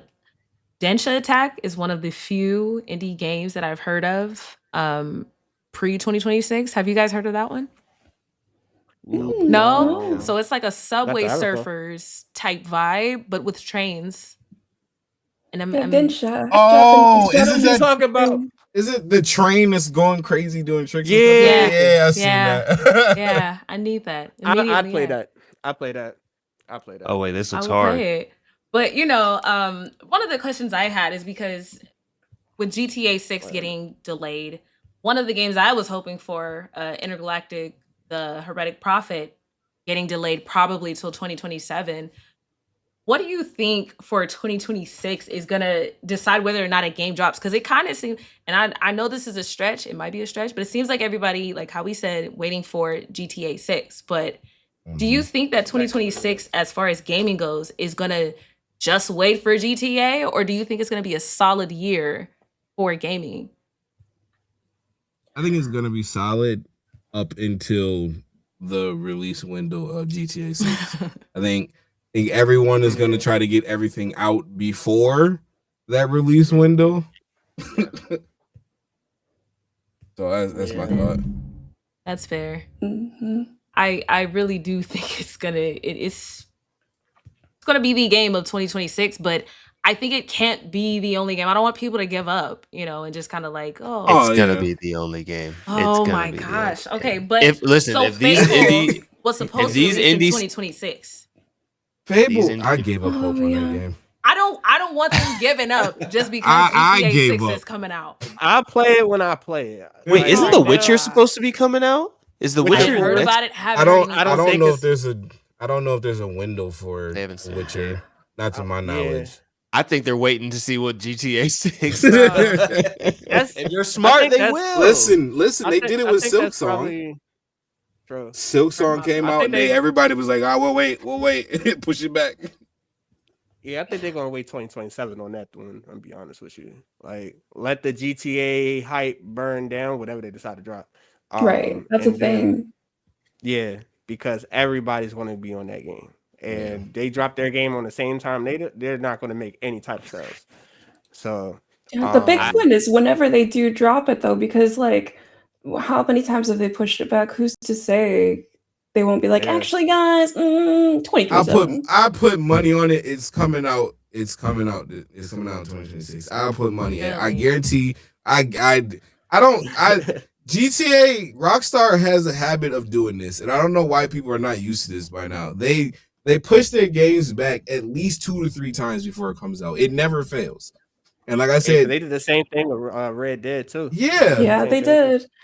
But who's to say they won't do it a third or fourth time? You know what I'm saying? I mean, you're not wrong. You're not wrong. But I feel like it's gonna come out because I'm sure we're gonna get a gameplay trailer sometime in 2026 before it comes out. Like, I'm sure we're gonna learn a lot more about the game next year, which to me shows that it's actually gonna come out that year. Mm-hmm. Do y'all think that? Do you guys think that? And this is kind of jumping the gun on topics, but do you guys think that when GTA 6 comes out, Twitch dies? No. It might. Because everybody, imagine everybody streaming the same game. Yeah, it might. No, because there'll always be somebody playing something different. Everybody, like a lot of people are gonna be playing it. A lot of people. Yeah, I'm gonna be playing it, but not all the time. Are you gonna stream it though? Maybe. I feel like streaming GTA 6 when it comes out is like streaming GTA 5 right now. Like if you don't already have an audience and you stream GTA 5, Call of Duty, any of these like super popular games, you're doing yourself a disservice. So I think to your that's- point, I don't think so. I don't think so. Really? Variety streamers, because it's a lot of the different. time, yeah, but in a lot of the times, the people that are on GTA far as the streams are doing RPs, so it's not the actual game. You know what I'm saying? They're not out here running the heist. You might have some that are out here doing the heist, but 9 times out of 10 they're out here in Chicago RP. Like, you know what I'm saying? Like, maybe only if you play, maybe only if it's campaign that you're doing a disservice, because again, you can watch, like, let's say you play through the campaign and then somebody's like, I'm gonna stream the campaign. It's like, okay, Yeah, but like, what am I? I feel like you still have to. Because what about the clips? You know, the best way to get discovered now, and Yeah, we'll talk about it later, but moving forward, the clips, you got to play it. You got to play it while it's hot, and you just never yeah, know. Somebody could, blind raid you, scroll in, hit your name, and then if you weren't there, you it's didn't, you true. didn't. Well, who Mm. knows? Mhm. We'll have But to wait imagine and that see. category. But imagine that Yeah, that It's category. gonna be stacked. It's gonna be yeah. As far as That's gonna be- discoverability goes, it's gonna be a little bit more difficult, but I feel like if you're known for one thing and then all of a sudden you're switching to GTA, weird, it's gonna be rough on your community. But if you're a variety streamer, people are coming there for your like personality or to be in your community, like it's gonna be lit. It's gonna be so much Yeah. fun. Yeah. That's fair. That's fair. That's fair. Yeah. But can I just say though, for like games that I'm excited for, 007 First Light, because I'm a huge, huge, huge Hitman fan. I love Hitman so much, and it's giving me didn't know Hitman vibes, and it's giving me like more immersive, even more immersive than Hitman, and you could do so much more.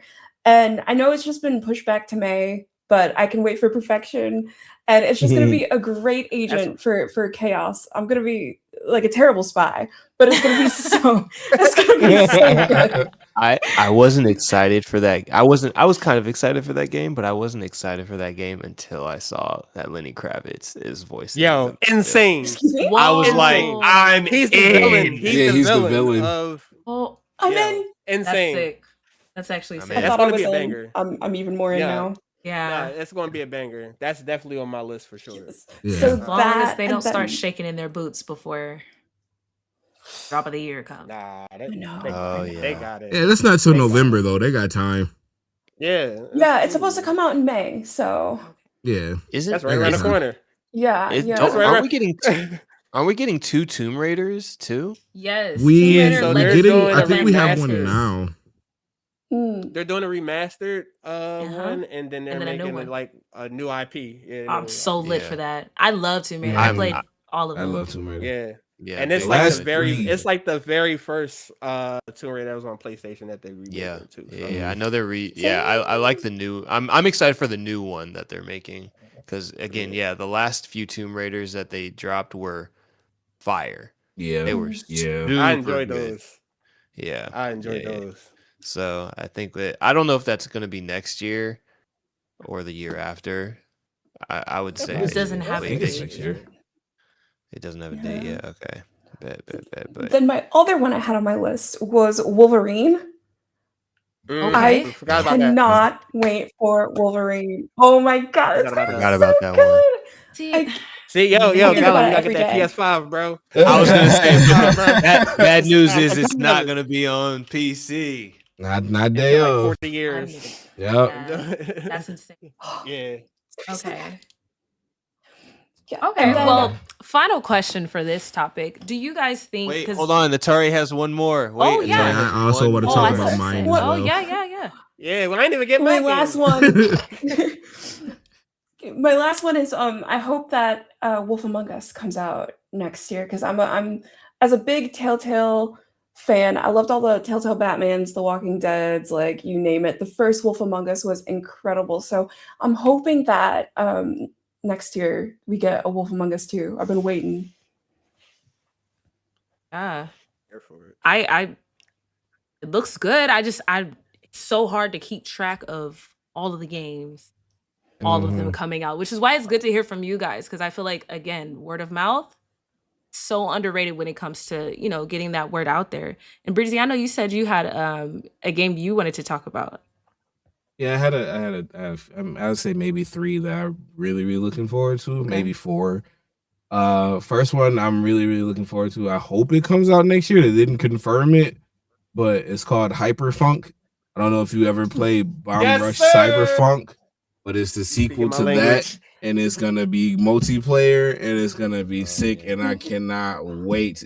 Yo, Is best way I can compare it to is, I don't know, like the old school Tony Hawk skaters, but you can do a bike, you can do rollerblades, skateboard, but then it also Yeah, it's mixes like in like speed boosts and stuff. Like it's gonna be sick. And the soundtrack in those games are amazing. so fire, and they're Amazing. all like indie artists. Like it's so good, so good. That's Uh, definitely on my list, bro. yeah, Amazing. 100%. Another one that I'm really really looking forward to because I definitely want to get a group of people is Halloween. It's basically Friday the Oh, 13th, yep, but with yep, Halloween, yep, and Yeah. I cannot wait to play that yeah, game. It's gonna be so much fun playing with people. Never heard of yeah. that. Oh, I gotta tap Oh, in. Yeah. It's yeah. like the Friday the 13th games. It's basically or like the Texas Chainsaw games, right? Okay. Nah. Mm, It's like Friday the 13th. Texas Chainsaw is different. Friday the 13th. Okay. It was 8 players. One person plays the killer, and then 7 people play, and people Right. try to get out. And Halloween is gonna be Mm. the same thing, but it's actually made by the people that own Halloween, so it won't wow. get Okay. canceled later on. So Right. it's gonna be sick. That's Oh, that's dope. gonna be dope. Wow. Yeah. Fire. Nice. Another one I'm looking forward to. All mine are kind of like smaller games. Outward 2. I don't know if you guys ever heard of the first Outward. It was kind of like it's kind of Souls like kind of, but in the first game, the premise is you're nobody special. You're not a hero or nothing like that. Uh, so you owe the town money because of the house that you own, and because you can't pay it, they kick you out Oh, of the town. So you go like on an adventure to earn enough money to buy the house back. And on your way, you learn how to use like swords and magic and stuff like that. But it's really like grounded. Like there's fall damage. You take bleed damage. Like it's really really really cool. I like it. I like it a lot. And then the That last sounds one that I'm amazing. looking forward to is called PON, and it's I, basically you play as robbers robbing like a museum or something like that, but you're running from Batman pretty much. So Oh, hell Batman is yeah. like dropping Hell it from yeah. the ceiling, grabbing, yoking you up. Like it looks like a that's lot of insane. fun. I be Oh, it's literally Batman, bro. I need that. No, immediately. Oh, Yo, this shit looks sick. we're gonna need That's like great. somebody to jot notes down because these game wrecks, yeah, y'all are eating. I know for me Mhm. That shit personally, looks I sick. had mostly only heard about the AAA games, so I was excited for Tomb Raider, obviously the ones we've already mentioned. And I think I hope, I guess, that it will be a good year for gaming just because like GTA is obviously going to be the standout, but all the way up until November, we need things to play, Mhm. Mhm. Even because at some point, if you play it all the time, you play it 8 hours, you're going to be looking to do something outside of GTA at some point. Even after November, we're going to need some cozy games to, kind of take our mind off of the chaos that is going to be GTA 6. So Mm-hmm. I hope that it will be a good year in gaming, but I think it will I remains have be. to faith. be It will seen. I be. have faith. It will We be. going back to back. We're going back to back bangers. I'm just gonna Period. say that right now. Absolutely. Yeah, what were your I 2026 look for game? um like Breezy said, Hyperfunk. I'm definitely here for that. You know, I'm one of those people that really love Jet Set Radio. So that Tony, like he said, with like Tony Hawk and all that, you know, it's amazing. Definitely looking forward to Lego Batman. Yeah, that's gonna Yes, be yes, Um, good. yes. Yeah, it's like gonna be if hard. you love Arkham Asylum, you're gonna love this. It's just in Legos and Mm. it's fun. I love Legos. I Lego was a games Lego. be goated. I was a It's Lego so kid good. back in the day, and from the actual damn, I just dropped my phone. From the actual set to the games, it's just been fun. Like I really enjoy it. Looking forward to that, and the new Resident Evil. Oh my Um, god, I can't wait. Okay. that's going to be a banger. They Yeah. brought Leon back, so Yep. you already know what's Get about to back. go down. Mm-hmm. Um, I'm Mhm. excited for that. Looks amazing. I believe I believe they said it's going to be either in first and in third, if I'm not mistaken, right? Yeah, first Ooh, person is I with the don't. that's a girl, good and then Leon choice. is third person. Oh, you already know where I'm going. I know where I'm going. But yeah, I love me a good Resident Evil game. One of my favorite franchises. So, um, yeah, I know it's scary. It's scary topic. I love a good zombie game for sure. Like that's just I love a good zombie game. But Resident Evil and I mean Wolverine looks great. I gotta get a PS5 first. I Yeah. can't be super hyped if I don't have the PS5. So Yeah. yeah, I need that, and I'll say probably past that is The Witcher 4. But yeah, that's it. Mm. Yeah, Yeah. that's it. I think honestly, Y'all, I'm you guys are giving me hope. That's the only thing that I could say. I was a little concerned when Fable got pushed back, and I don't even think it has like a date. I I got a gave little up on that concerned. game. Ugh. I was looking forward to it, but I pretty much gave up on that game. I have I to got pushed hold back one too many hope. times. I have to. As a game, that was one of the, I feel like for me, defining moments in like my gaming enthusiasm.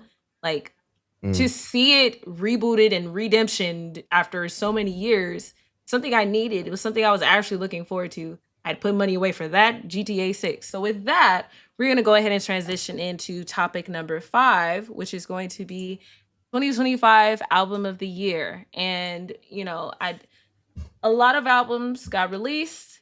A lot of albums kind of didn't really get much buzz, but some of the most notable were Summer Walker's Finally Over It, Am I the Drama, Cardi B, De La Soul, Cabin in the Sky, and many, many more. So, Gallup, I know you are the, music aficionado. You and Rome are the, music people. I wanted to start with you and see how did you feel when it came to music this year? And did you have any albums that really stood out to you? I will say this as the resident R&B guy, hip hop took over 2025. I will say R&B kind of slept. R&B was kind of taking a nap this year. Um, I think 2024 was R&B's year. Like 2024 R&B cleaned up, and 2025 was hip hop all day. Like you said, like De La Soul, Cardi B, the Clips. Yeah. Like I feel like if I had to pick an album that was album of the year, and I barely spent time with it, but I listened to it one time through. I said this is the best album of the year. This is the album of the year. The Clips album, and again, I didn't think I'd live to see the Clips come back together and drop an album. Didn't think I'd live to see who you that. telling, man? And when they said, "Hey, guess what? We back." Yellow diamonds look like PP. I was like, dog, come on.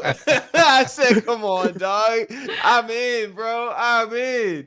But Yes, yeah, sir. I'll say the Clips album was definitely album of the year. Um, uh, I I have my ear to the streets, the R&B streets right now. Like last year was so good. Leon Thomas kind of did his thing last year, and this year he's likely to win a Grammy. Um, I know Kaylani, she hasn't really like dropped her official album, but she's gearing up to really do her damn thing. She's about to win a Grammy at least this year. Maybe not album of the year, but she'll definitely get like, song of the year easily. Um, but I think all the R&B music is kind of cooking right now in the kitchen. However, my guy Bieber did drop Swag and Swag 2. And listen, I think it was a little too long. I think it was a little too long. It was like 25 to 27 tracks, and then he dropped another Damn. one with even more He on songs. his Chris Brown, Um, bro. yeah, yeah, yeah, yeah. So I'm a little, but listen, I loved that album, but it was just a little too long. If I'm looking at overall albums that dropped this year, I think the Clips takes it easily. So And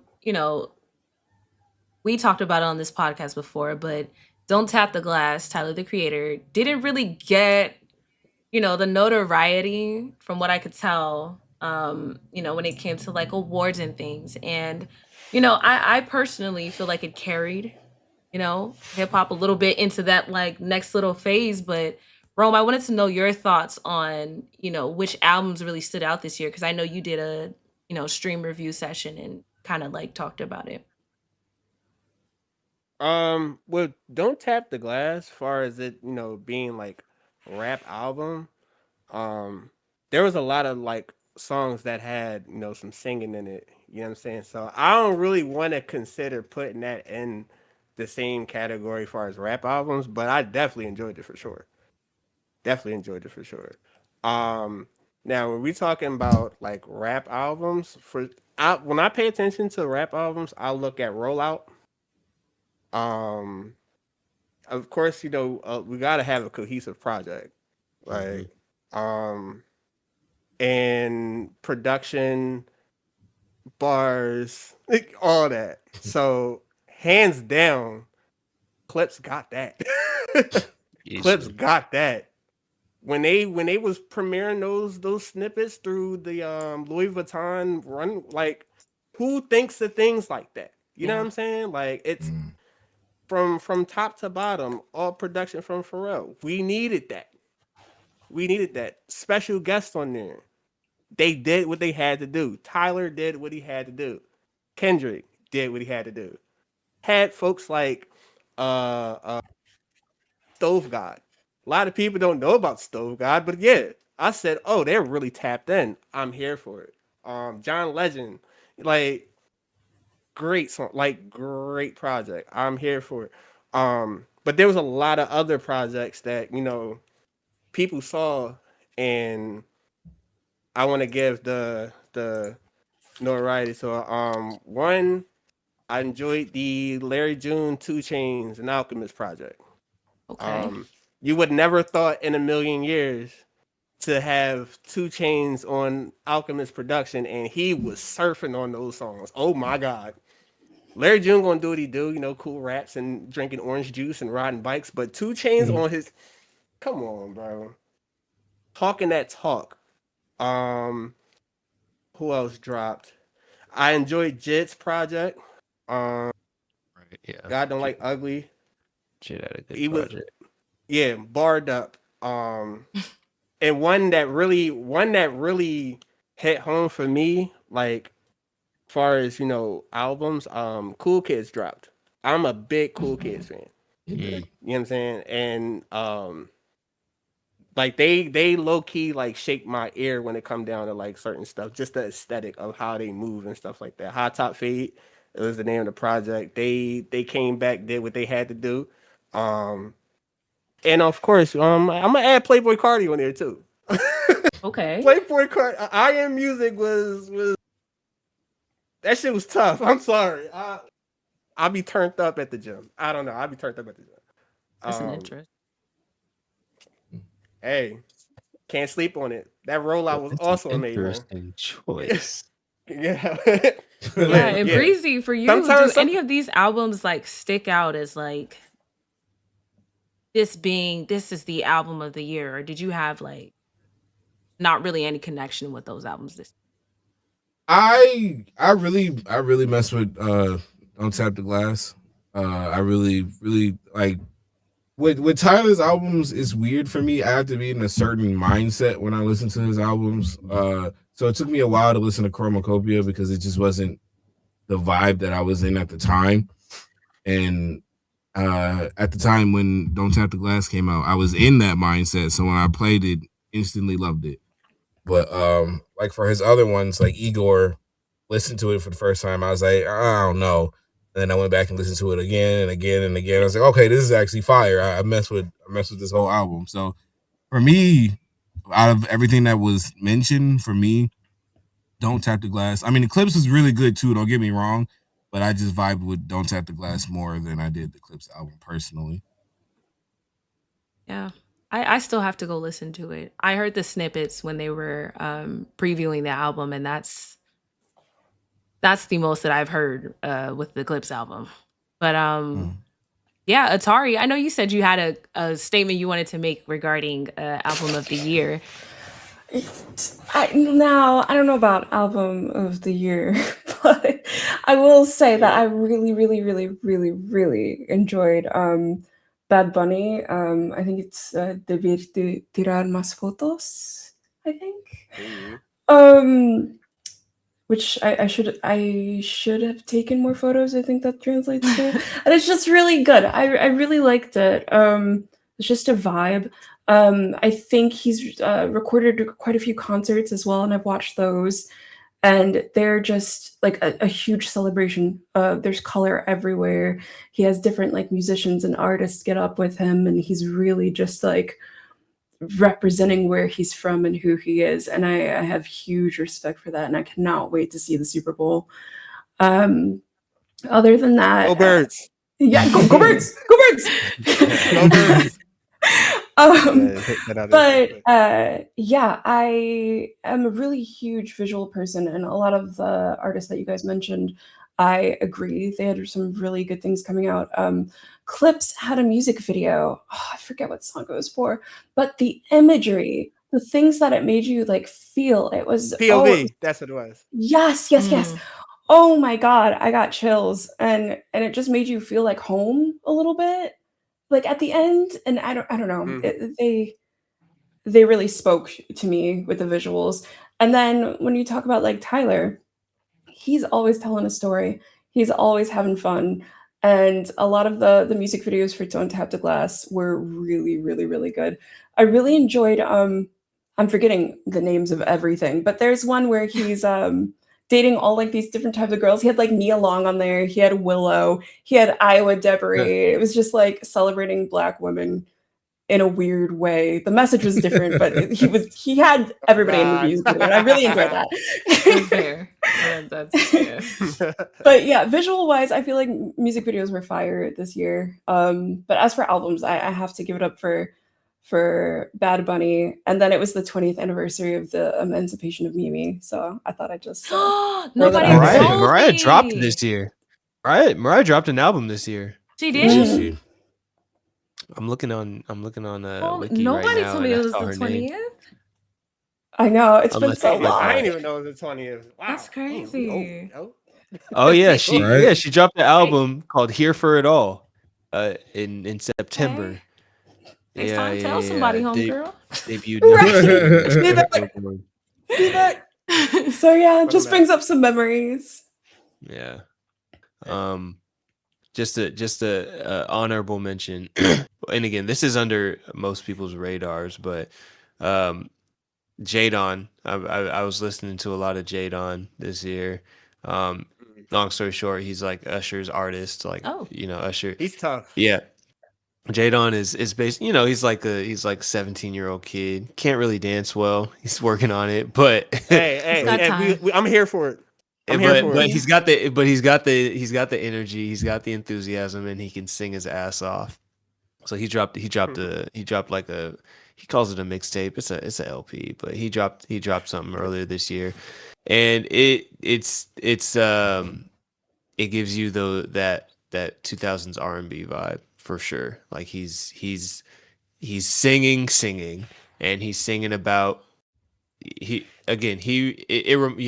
reminds me of Chris Brown's first album, the self-titled one. Yeah, Jadon's album reminds me of Chris Brown's first album, which is great. It's great. There's no skips on that. And so, I know for a fact that it's Usher and L.A. Reid's label, and they signed him, and they're trying to recreate that feeling that we had when Chris Brown first dropped his album, tall 17-year-old kid singing about things that 17-year-olds go through. So, but yeah, that's just an honorable mention. Was it the best album? No, not even. It went under everybody's radar. But I've been keeping an eye on Jadon because I know what Usher and L.A. Reid can do, because we got Justin Bieber through Usher and L.A. Reid. So I'm very excited to see what Jadon does in the next few years. So I also have an honorable mention. Yeah. I'm pretty sure nobody knows what this is or heard about this. This past year I've kind of drifted away from rap and been listening to like a lot of like I don't know what to call it. Like I forgot what it's called, but it's like funk kind of. Like I don't know. The album is called "They Get the Gist" by Bloodground, North Poles, and KCB. Everything on I think it's more of an EP than an album. It's only 10 songs, but I'm tapping. all 10 of the songs are fire. I mess with it. It's kind of like they kind of like remix like Memphis rap and like flip the songs Oh, and that's like fire. So it's like that really funk fire. sound, like that Yeah, Memphis funk. Okay, yeah. gotcha. I've been messing with that a lot this past year, and They Get the Gist. All 10 songs fire in my opinion. Okay. Yeah. Solid. Tap in, y'all. We're gonna Tap have to have in. some Yeah, sort of I For real. record because I'm down with Yeah. that. Memphis Funk Yeah. sounds lit for sure. I do have a couple honorable mentions and Yeah. stuff that's not even like rap for real. I enjoy Case Renata's project, by the way. Okay. Fire all the time. That Have you mentioned? I've been vibing. Your boy been vibing.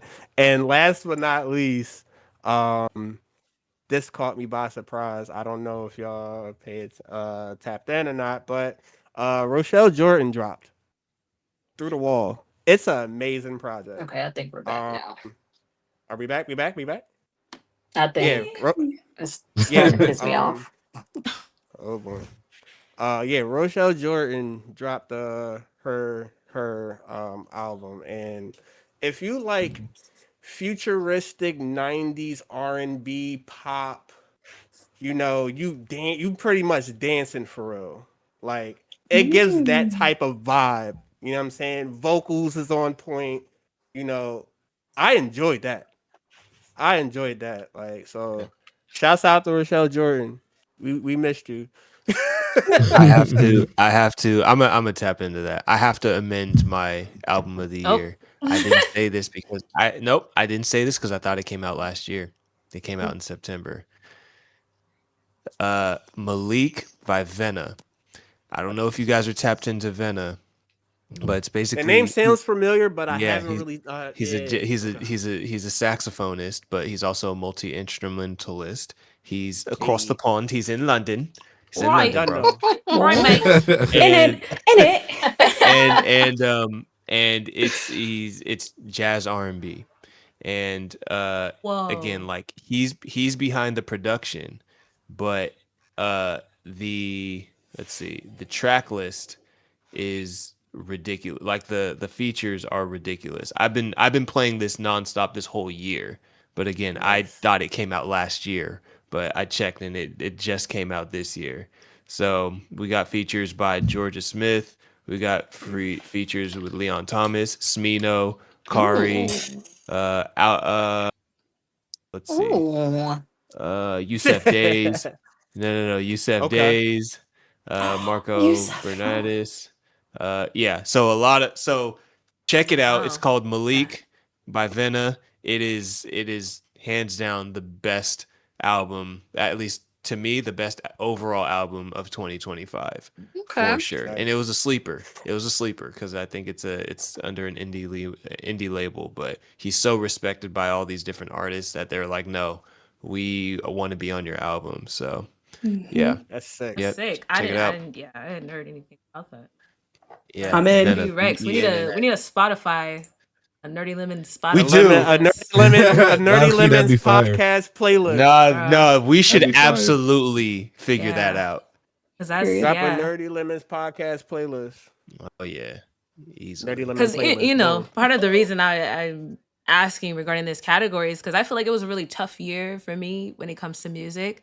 This year I spent it listening to lo-fi jazz and Can't go wrong. maybe a little bit of 2000s. Like I had a really hard time. A lot of the stuff that was in mainstream really heavy was like messy drama and not anything I'm interested in. And like I grew up on like Avril Lavigne, 3LW, Beyonce, like all these like No, for real. different, different variety type of music sounds. So really going into 2026, what is it that kind of captures your eye when it comes to either mainstream or, like smaller artists that, maybe don't have that big budget to listen to a new album? Put out quality work.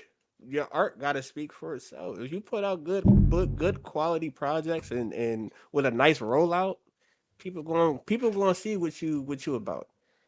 And we're definitely at that age now where people are tired of the ratchet rats.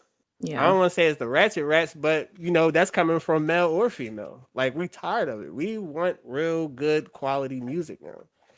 Um, there is definitely it's definitely a shift that's happening. We're witnessing the shift that's happening Yep, in the for music sure. industry. Mhm. It's a lot that's going on from just the art itself. We got people out here doing AI artists and stuff like that. Like we trying to scrap that out the way and really put out good projects and good songs and everything and above. So Mm-hmm.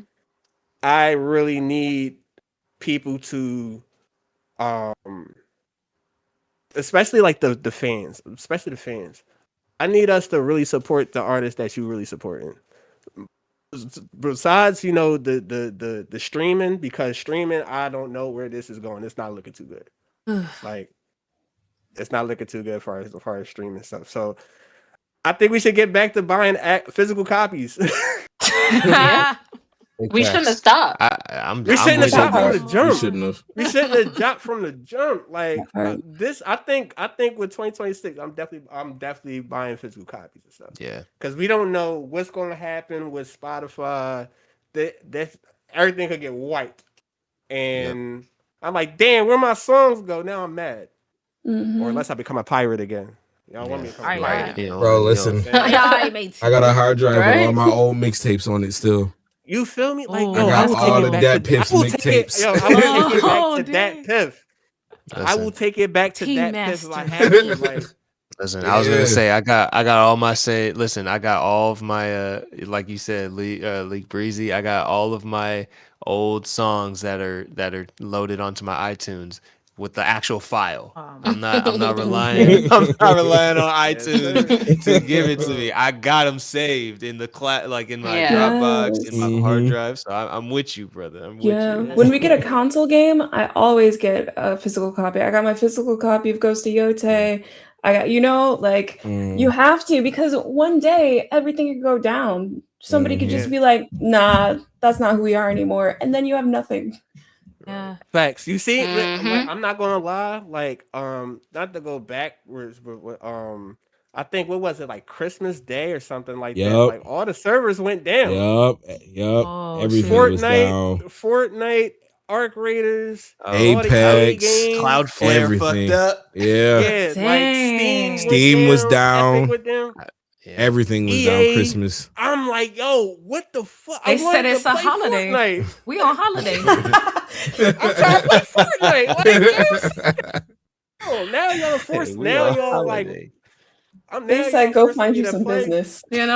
Facts. I thought y'all was gonna Facts. go I'm touch like, damn. grass, They said I mean, yeah. they said work Y'all on that hey, backlog, player. they say No, y'all thought. real Y'all said shit. you go touch grass. I thought we was. Listen, I'm like, all right. He said, yeah, for a good 5 to 6 hours. That's Within that crazy. good 5 to 6 hours, I was Wow. free. I'm like, you know what? Let me go ahead and like try to load up a stream real quick, play some Fortnite. Oh my god, somebody trip Rika. Oh Lord. Kyle. We can't All see. right, I she's back. can't She's see it good. on We can't. She's stream. not on the stream, so it was only for us Dang. to see. Oh damn. Oh, man. Like, She's yeah. good, guys. She's good. She's good. She's good. Rika's All right. safe. But yeah, like all that went down. I'm like, yo, oh my gosh, like, what am I supposed to do? I came to that moment. I was like, yo, I don't even know what to do right now. Like, I guess I could go ahead and load up one of these games that I barely even fucking play, just to go ahead and finish it because my backlog of games is ridiculous. Yeah. We Same. knocking that out, by the way. Yeah. We knocking that out, by the way. But single player ones too. So, Mhm. Yeah. but yeah, man, we gotta get back to getting physical copies as far as music, games, everything. DVDs. Because I've gotten Mhm. into collecting DVDs. vinyls now. I feel like. Yes. Ooh. Yeah, Rika, I'm DVDs on. for sure. I think I'm on that. That's gonna be I'm Yeah. building goal me for a little 2020. baby collection. I feel How many you like got right now? Um, Then she had to look back at the collection. Dang. Maybe about 15. Dang! Okay. Yeah, you building. Yeah. Nice. Oh, I'm trying to be like you when I grow up. Yeah. Yeah, I I'll be think there. in terms of music, I think the barometer should be, can you perform it live? Okay. Can you Mm. perform it live? Yeah. That's it. I think that should be our base level, because again, like, there's a lot of people getting away with not being able to sing. Yeah. Mm-hmm. A lot of people getting away with overly produced stuff. Mm-hmm. Mm-hmm. But Agreed. I'll tell you what, if you could see somebody playing an instrument, if you could see somebody singing their ass off, for example, there's a reason why Leon Thomas is killing it right now. Yeah. Because he Yes. does both. Yes. Yeah. He He puts does on a what, show. He puts on a bruh, show, and I'm getting my money's worth. he's doing Yes. what other And he put people in his can't do. time. He put in Yeah. his time too. After Exactly. Because he's Victorious, doing he was like, behind right. scenes. Even before Victorious, he was Simba on Yeah. Broadway. That's true. Yeah. That's And, true. You know? He has a and he was catalog on for sure. Sesame Street too. Like, And he was on in Sesame Oh, he Street. Backyardigans. was? He put the time Backyardigans. in. Was he His whole life typewriting? has been music. Put some respect with my man name, bro. Yeah. But I use him as an example because it's like, if you can do something that nobody else is able to do, Mm-hmm. then do that so we could see. Yeah. You know, so you stand out. And again, I say that, you know, I talk about Venna earlier, but again, like, you can hear that he's doing something that nobody else is doing, because the music that he makes sounds way different, because he's a multi-instrumentalist. So he's playing all the different instruments and arrangements live. You can hear he's playing the bass, you can hear he's playing the guitar, you can hear he's playing the drums, you can hear he's playing the saxophone. And it's like, you can't just replicate that. And again, like, you can't just replicate that in Ableton, or you can't just replicate Yeah. that in Logic. Right. Yeah. You know what I mean? Like, Mm-hmm. and again, like, same with singing. Like, you can hear the difference between somebody who's really singing their asses off and somebody who's using autotune, or even somebody that just decided they're going to use Suno. You know? Yeah. So Yeah. I think you got to be able to perform, and also you're only going to make money if you can sell out tickets. At least right now, as long as streaming is alive, you only make money if you can perform, if you can sell tickets, and people are going to buy tickets if you can actually entertain them on a stage. So I think that's the barometer for sure for music in 2026, and we're seeing a shift towards that, and I'm happy about it. We're seeing a shift towards people that are actually, again, able to perform live and do these things without the help of a lot of, you know, automated computing systems and whatnot. So, And Well, janky record I will labels. say. You said what? And janky record labels. Man.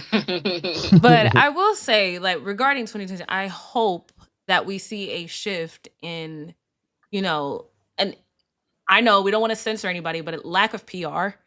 Because I'm going to be completely and totally honest. I strayed from music so hard in 2026 because I just didn't know if I was going to start listening to somebody, and then 10 seconds later, they're going to get on social media and say, I hate Black people. Like, I don't, like, I just, I couldn't oh, we talking about RJ, I'm We about talking to about say, Nikki? RJ, are you okay?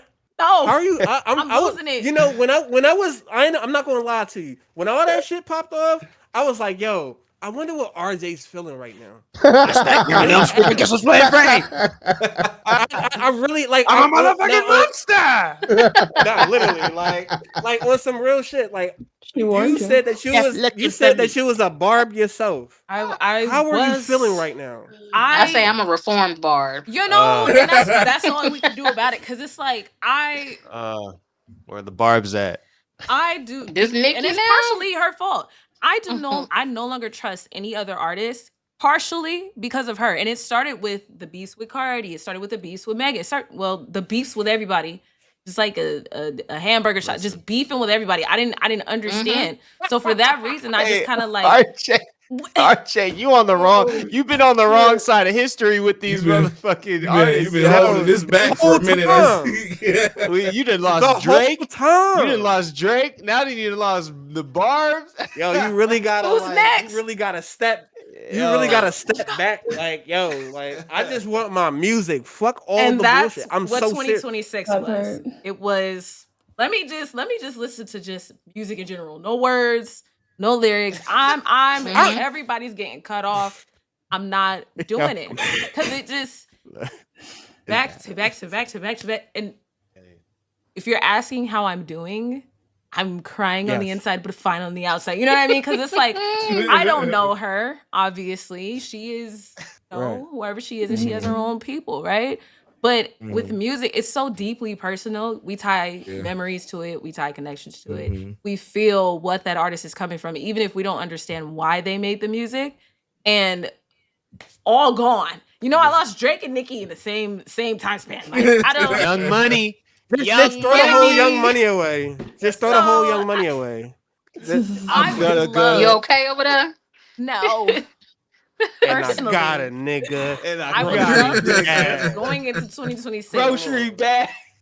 You know, that, they take their image and, their social media seriously, right? Because there are fans who are no matter what, still standing certain people, right?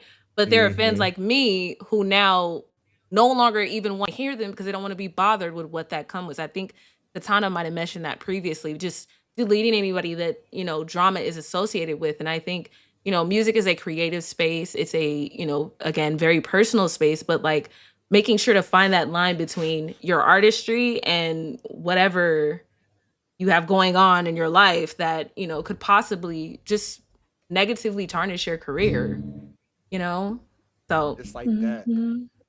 Just like that. Listen, we already know, and we don't have to spend too much time with it. But Nikki's got some things she needs to handle within her family, and she thinks that certain people can help her with that. So that's all that's that's all that's going on with that. So don't be too distraught, man. Don't be too distraught. It's an act. She's doing what she needs to do for her family. One would hope Yeah. it's an act. old Nikki She on would that powder. be side-eyeing Pills and this Nikki. potions. like She's overdosing. on something. They flying. That's for sure. I Oh, can't. them pills and potions fucking her up right Bro, now, who put the man. potions? Pick one, pills Who or put the potions. You pills? can't put both. You just pick Nah, one. for real. Shit, she made a concoction. You know. Actually, though. So She said, what? Right in the potion. Huh. you know. So, But that will take us man. into our final topic. Welcome back, Rika. Oh, where's your feedback? Hey. Oh, No, she there. there. I was going through She's not technical on here. difficulties because you guys Look, couldn't hear me, so you I get a had new to leave link. and come back. You changed your We link back. again, huh? I'm sorry. Look, when I tell y'all I couldn't hear y'all talking and y'all couldn't hear me talking, Oh, man. I don't know. Okay, we're almost there. It's gonna work out. And it all worked out. Welcome back, Rika. Look, next time I will have a cam just like all of y'all. There you are. You know, You got we'll be looking uniform. So good. Snap. It's gonna all work out. But that leads us into our That was last good. topic, which is expectations for 2026. And I think the first part of this that I wanted to start with was with live streaming platforms in general, right? So TikTok surpassed Twitch for most live hours watched, but as far as engagement, Twitch is definitely on the winning side. I mean, subscribers, followers, new streamers in total skyrocketed. So, with that being said, what do you guys feel like is going to be the, landscape for streaming come 2026? A lot going on. Multi-streaming. Okay. Yeah. You gotta Multi-streaming. be I everywhere. think, yeah.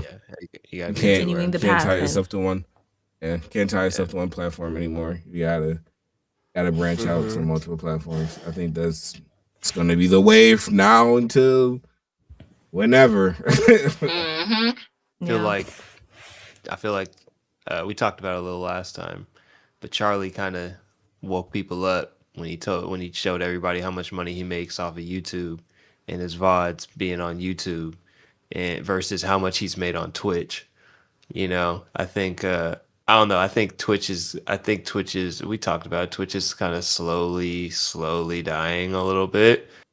Um Mostly again like the short form is the go-to for most people. Attention spans are super short. I think the only thing that Twitch kind of does have is again that community element where people are able to like interact with not just the person streaming, but like that person streaming being a catalyst for a bigger community, like bringing them together. So I think that's the one thing that Twitch has kind of like been able to capitalize on, but that the other platforms aren't really able to do. But like you said, RJ, I think TikTok is kind of coming.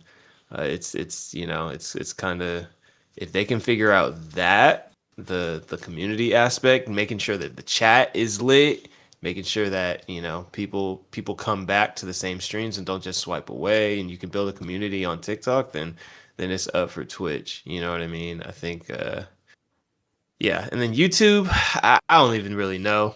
I know, like it just makes sense to be on, like to also stream to YouTube. Your chat may not be lit the way it is on Twitch, but at least people can go back and watch your VOD or clips on YouTube, and then also the YouTube algorithm is really good too. So, but yeah, I don't know. I feel like all I know is like Twitch is kind of falling off a little bit in comparison to the other platforms, So Yeah. I think what I was thinking about it was when it comes to Twitch, I think the hardest thing for Twitch is of course people like Kai Cenat bring this other element, right? But if you're not into IRL streams, when you think about Twitch, what are you coming for? You're coming to game, right? And a lot of the games that have been released this year are the only thing really holding it on. And there aren't Yep. like that many different titles that are kind of like bringing people over to Twitch. You know what I mean? And TikTok with the short form being able to hold that attention span. So, I mean, it's what, 10-second, 30-second videos. I can kind of see room if Twitch doesn't figure out how to innovate. I can see room for TikTok to kind of eclipse Twitch and, kind of take over that part because I hope that YouTube will add in some new implementations and, bring in some new features because I think especially with the copyright, like you have to bring in something to make people want to watch a live in silence, you know? But I think TikTok, I mean, they're just like nailing it. The fact that you can scroll a video and in the next few seconds seeing a live streamer playing a game you may not have heard of. I can't even what's the name of the game? It's like a game where you could put your music in there and the guys just like they're just dancing, they're just vibing. Like there's so Oh, I know which much. one. The robot one. Yes, I thought that Yeah, I was can't so remember good. I can't remember the name of it, but I know which one you're talking about. But things like that, you can discover Yeah. games and people on TikTok. So I think the hardest part for Twitch is they are a gamer focused, like in an associative way. They are gamer focused primarily, and every other platform is offering what they offer, if not some other something. So hopefully they can pull it together. Hopefully. Do you guys think that Gen AI is going to continue in 2026? Because Yeah. again, we had a lot of games drop with Gen AI. Where Winds Meet, it was primarily AI. And there's been a movement recently for human-made gaming. I don't remember the specific name of the movement, but it's human-made gaming, and I think there's potential there. But what do you guys think? I think AI is just Burn. gonna keep becoming more of a problem. Okay. If it's in the game it's already and it's doing well, then oh, yeah, you they're can more than start. Go ahead. likely gonna keep, just going with it. Mm-hmm. My fault, you The can go ahead. the people that made I'm blanking on the name already. The team that made Baldur's Gate 3, Mhm. they're the new game that they're making, which is a sequel to their last game. They just got chewed out because They did. they they had so much goodwill with Baldur's Gate 3, and then they mentioned how they were using Gen AI to do concept art, and all that good grace went out the window. And I hope the bubble bursts next year or the year after, because I'm not trying to spend a whole PC price on a RAM stick. So oh my god, yo, fair. that isn't That's fair. So I'm hoping it bursts this year or next year at the very latest. But And it's just so lazy. it is. It is. Man. Yeah, definitely. Saying, I think the like- saddest part Yeah. is you can feel it when there's Gen AI. Like you just know That's Yeah. the part. it doesn't. Yeah. It just feels empty. And the Mhm. thing is, Very. a lot of us can see that, but there is a surprisingly huge amount of people who don't, or that it doesn't matter for, and Hey. and they will eat it up, and they are Mhm. loving it. And It's Gen these- Xers and older. They don't. Yep. They're out of touch, bro. Yeah. They got to touch. They're the ones that control everything, and they think that this is the best thing since sliced bread, and they're selling to us and younger and thinking that we love it, what they're making. It's like, yo, this sucks. We're trying to tell you, and they're telling us, nah, this is Just great. wait and I see. hate It's gonna to- get better. And Yeah. It's like this is not the internet. This is not that I game hate ready. to We don't say want it, but it's a lot of people who are in our age demographic too. Surprisingly, it's very weird. Yeah. But it's weird because you see all these corporations jumping on it. Like you wake up, your phone is installed, and all of a sudden, all of the stuff that you didn't ask for is in your phone, and it's very hard to get away from because it's become a really fast norm that we didn't ask for.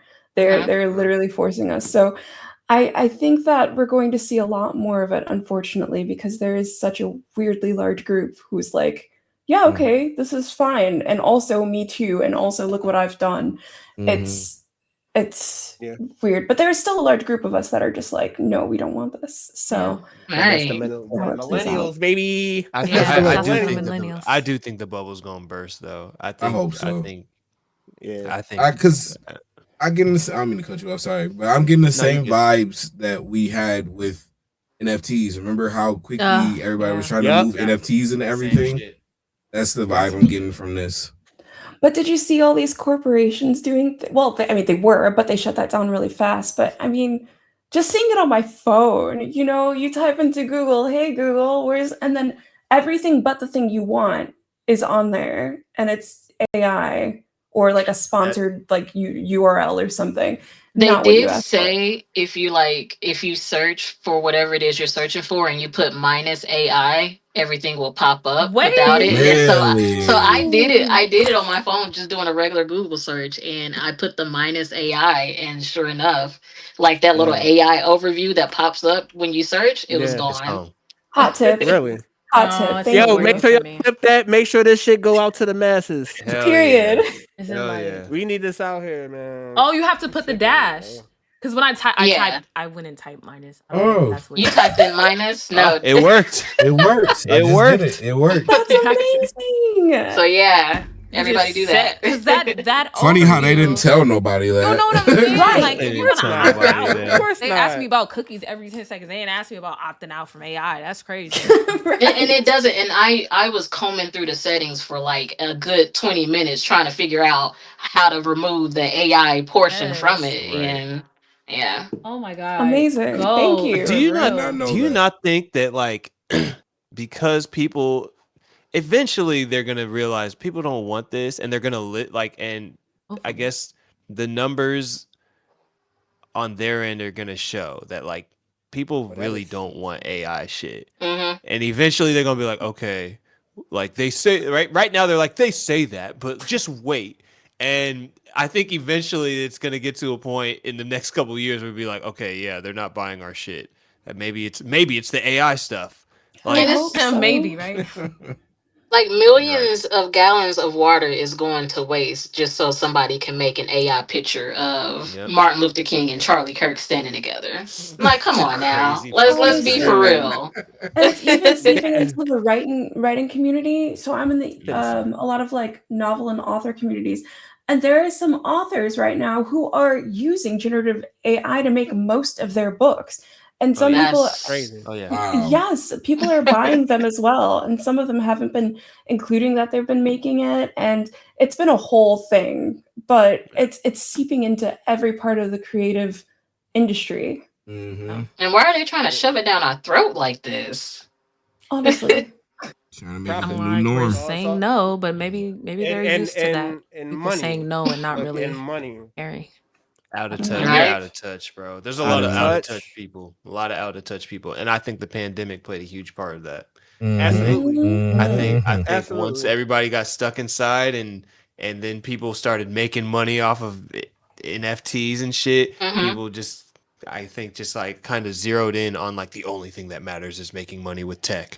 And now they're just now everybody's people are actually touching grass now and like, huh, it's much more refreshing to like have a conversation. It's much more refreshing to draw a picture. Like it's much more refreshing to make some. But I think a lot of those Yeah. people are still like they're so caught up in the whole shift that happened during the pandemic towards Mm-hmm. like generative and tech and like and money and all that stuff. Yes. So And then, so, just to add really quick, but it's gotten to the point on the other half, like a lot of people can't believe what they're seeing. So a lot of things, people will be like, is this AI? Or has this been AI on this? Or oh yeah. everyone's like accusing other people of using AI when they're perfectly like they did it themselves kind of thing. And they can show the proof and all of that. But it's hard to see like what is for some people to see what is real and what is not. Yeah, I'm sorry. Somebody in the chat, somebody said, I personally don't get the hate. I love AI. I make AI art. I love Allen Iverson and will continue to draw him. And I could not unsee it. W Yo, comment. that's Hold on. yo. I'm not even gonna That cap. I'm glad I finished reading because I was about to. I was about to drop get on a the whole. head. Yo, you about to have a whole diss track. I know nah, you they was. get I know. that's so crazy. I had to reread it. Yo, I had to reread it like a good 2 to 3 times. I ain't gonna lie. Nah, Hold up. they getting a shout out for that. That is so They getting a funny. shout out for that. For sure. No, hold on. W shout out. Shouts That out was to the hard. real AI, man. Henning. That's hard. Yeah. The only AI I respect. You know, You know what I'm that's saying? out to the That's real hard. That's AI. pinned.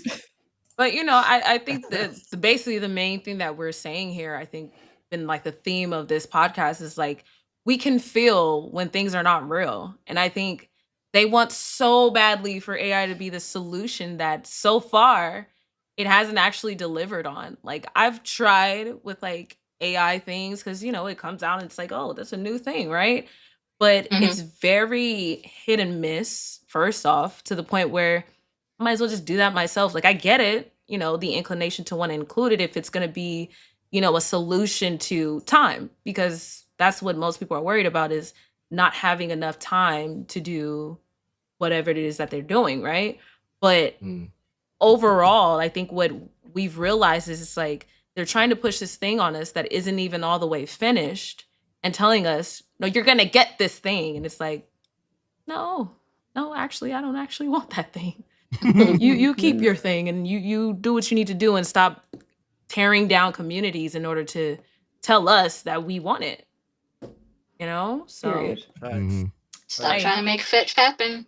That part. Come on, Gretchen. And nah, but then again, it's like people be using it for like miscellaneous things. Like, why are you using ChatGPT to ask far as grocery shopping for calorie deficit? Like, They're using it like put the Google. work.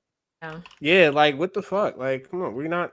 That's the problem. And now, that makes us lazy, Yeah. and we lose a lot of brain cells. I was just gonna say We I lose a don't lot of brain cells. people We the it's not same fun, way that the same way that social media we're finally seeing how bad yeah. it fucks up your brain. Mhm. AI is gonna have the same reckoning, but AI is much more dangerous. Well, it's already Yes. started.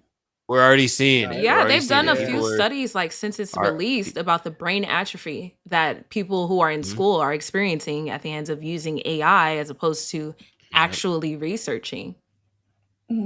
Yeah. Yeah, Them as English a teachers finna person, have a hard time now. listen. As a person who works in the educational field, You already I'm know. witnessing this right now. We Yeah. are already learning.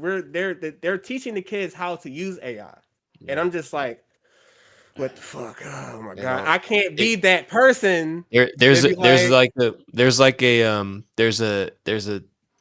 narrative that if you don't adopt the technology immediately, you'll get left behind, Right. right? Which is probably, listen, there might be some truth to that, but the other side of the coin is that if you adopt this technology, you're going to get left you gonna, behind in another way, Yeah. meaning Mm-hmm. like your neurodevelopment is going to be stunted Yes.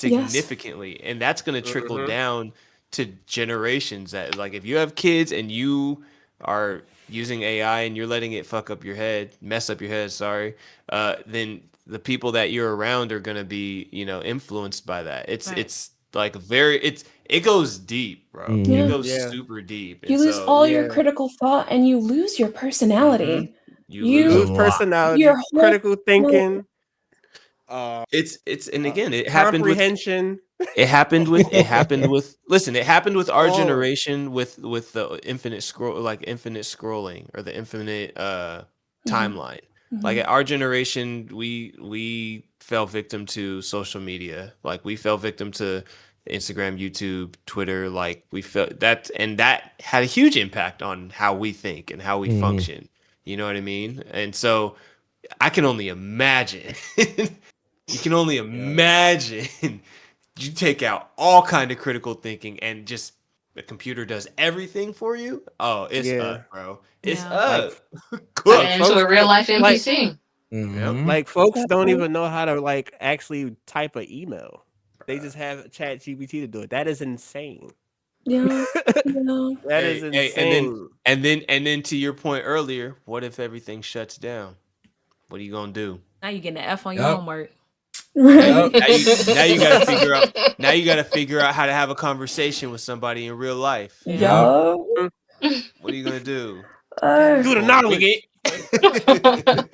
Just gonna wing Oh it? man. I guess I'll just try. I guess. Like, bro, it's some sinister stuff. So listen, just touch some grass. Touch some grass, bro. And pick hmm up a real book. A real Pick one up a real. And Listen, Pick up with a don't more read than the book. 200 AI summary. pages. Mm, listen, listen. go to Barnes and Noble, nigga. Barnes and Barney's Nobles. and Barnes and Nobley's. Barnes Noble. and Nobles. You gotta go over there and pick up a book. Oh Man, man. Okay. that's what Well, I want for 20. That's what I want for y'all for 2026. I need all y'all to go ahead and at least pick up a book or something. Grab a book. yes. we going I'm book gonna for be book? doing that myself. We Listen, gonna they, book for they Listen, book. got books listen, about Hey, we can go everything book for as book right well. It doesn't have now. to be some like hard read. They got Yeah. books Yeah, about everything. your boy, everything. listen, I don't know if this counts, but your boy got his little Kindle right Oh, here. I'm You Yeah. know, done. I Your want to boy get one got, Kindles so is cool. bad. yeah, Are they Kindles are worth cool. it? Okay. Yeah, Oh man, they're worth it like that? Cause I really want one. Nah, I still prefer like pages and flipping and It's a like, good on the go type of thing. it's Okay. definitely a good Yeah. on the go type of Yes, and thing, for but someone who doesn't have a lot of space, like I got no space for like a lot of physical things, it helps to yeah, have a bunch of books in it. Okay. yeah, yeah. GDP said kindled spirits. I love Nah. you. Oh. I love you, brother. The Libby app, bro. Live by Libby. On my iPad though. But okay, so this will kind of be like the last-ish topic, but the question that I had regarding 2026 is Steam hardware is set to release come 2026, and they have 3 huge consoles coming. My first question was my last question. First part, do you think that the VR Steam frame is going to change anything when it comes to VR gaming? Or do you think VR will still kind of be one of those things that's kind of like, an option in the gaming community? I think it's still gonna be Mhm. an option. The last VR thing that they did was amazing. Like, if you actually, I think it was called the Valve Index. I think that's what it was called. And what they did with Half-Life Alex with the index was nuts. So I feel like I watched the video where they talked about it, like when they first announced it. I can't remember exactly everything that they said about it, but it seems like it's going to improve the ability to read like your inputs and stuff without having to have like a spotlight and like a camera up here, and like it seems like it's gonna be great in my opinion. I don't think it's gonna change it enough to where it's like, oh, I gotta have VR, but I think if you do have the funds to get VR and you want to get it, I feel like the Valves is gonna be the go-to option. I agree. I agree with that. I feel like the Valve Index was peak. Was like peak VR. And again, like the fact that they released it with Half-Life Alex was a super smart move. My thing about VR is that the design, like the design of it, is still not there. Mm. The only reason I'm not on, like, and again, I have my headset up here, but the only reason I don't use VR is because it's uncomfortable. Mhm. Very It's I can only last Yeah. like 15 minutes in VR before I'm like my head hurts, my eyes are sweaty, my like Palms is there's a heavy. screen there's I a feel that. yeah, I feel that. there's a screen all on my eyeball, like I have a headache, like so the design just isn't there yet, and I don't know when the design will get there, but it's too heavy. Like I feel like when we'll get there eventually. I don't know if it'll be in our lifetime, but there will be a time when VR is very much like Black Mirror, where it's like you could literally just With the little thing on your forehead. put the shit on your temple. No. He said, We do not want to be Anthony Mackie. We do not want to be Anthony Mackie. No. You're not trying to be Anthony Mackie and what's his face? Hold on, let me do my The Anthony fact that Mackie you went voice. straight to Anthony Mackie says a lot. Literally. Because there were so many other I clicked examples this from thing. Black Mirror. He's like, that was Right, the worst but one. no. He said, Because the first thing they gonna say is, "Yo, you trying to hop on Tekken?" No. He said, Anthony Mackie, yeah, Tekken VR? No. Okay, we done summoned Katana up in here. Shouts out to Katana Creations. Listen.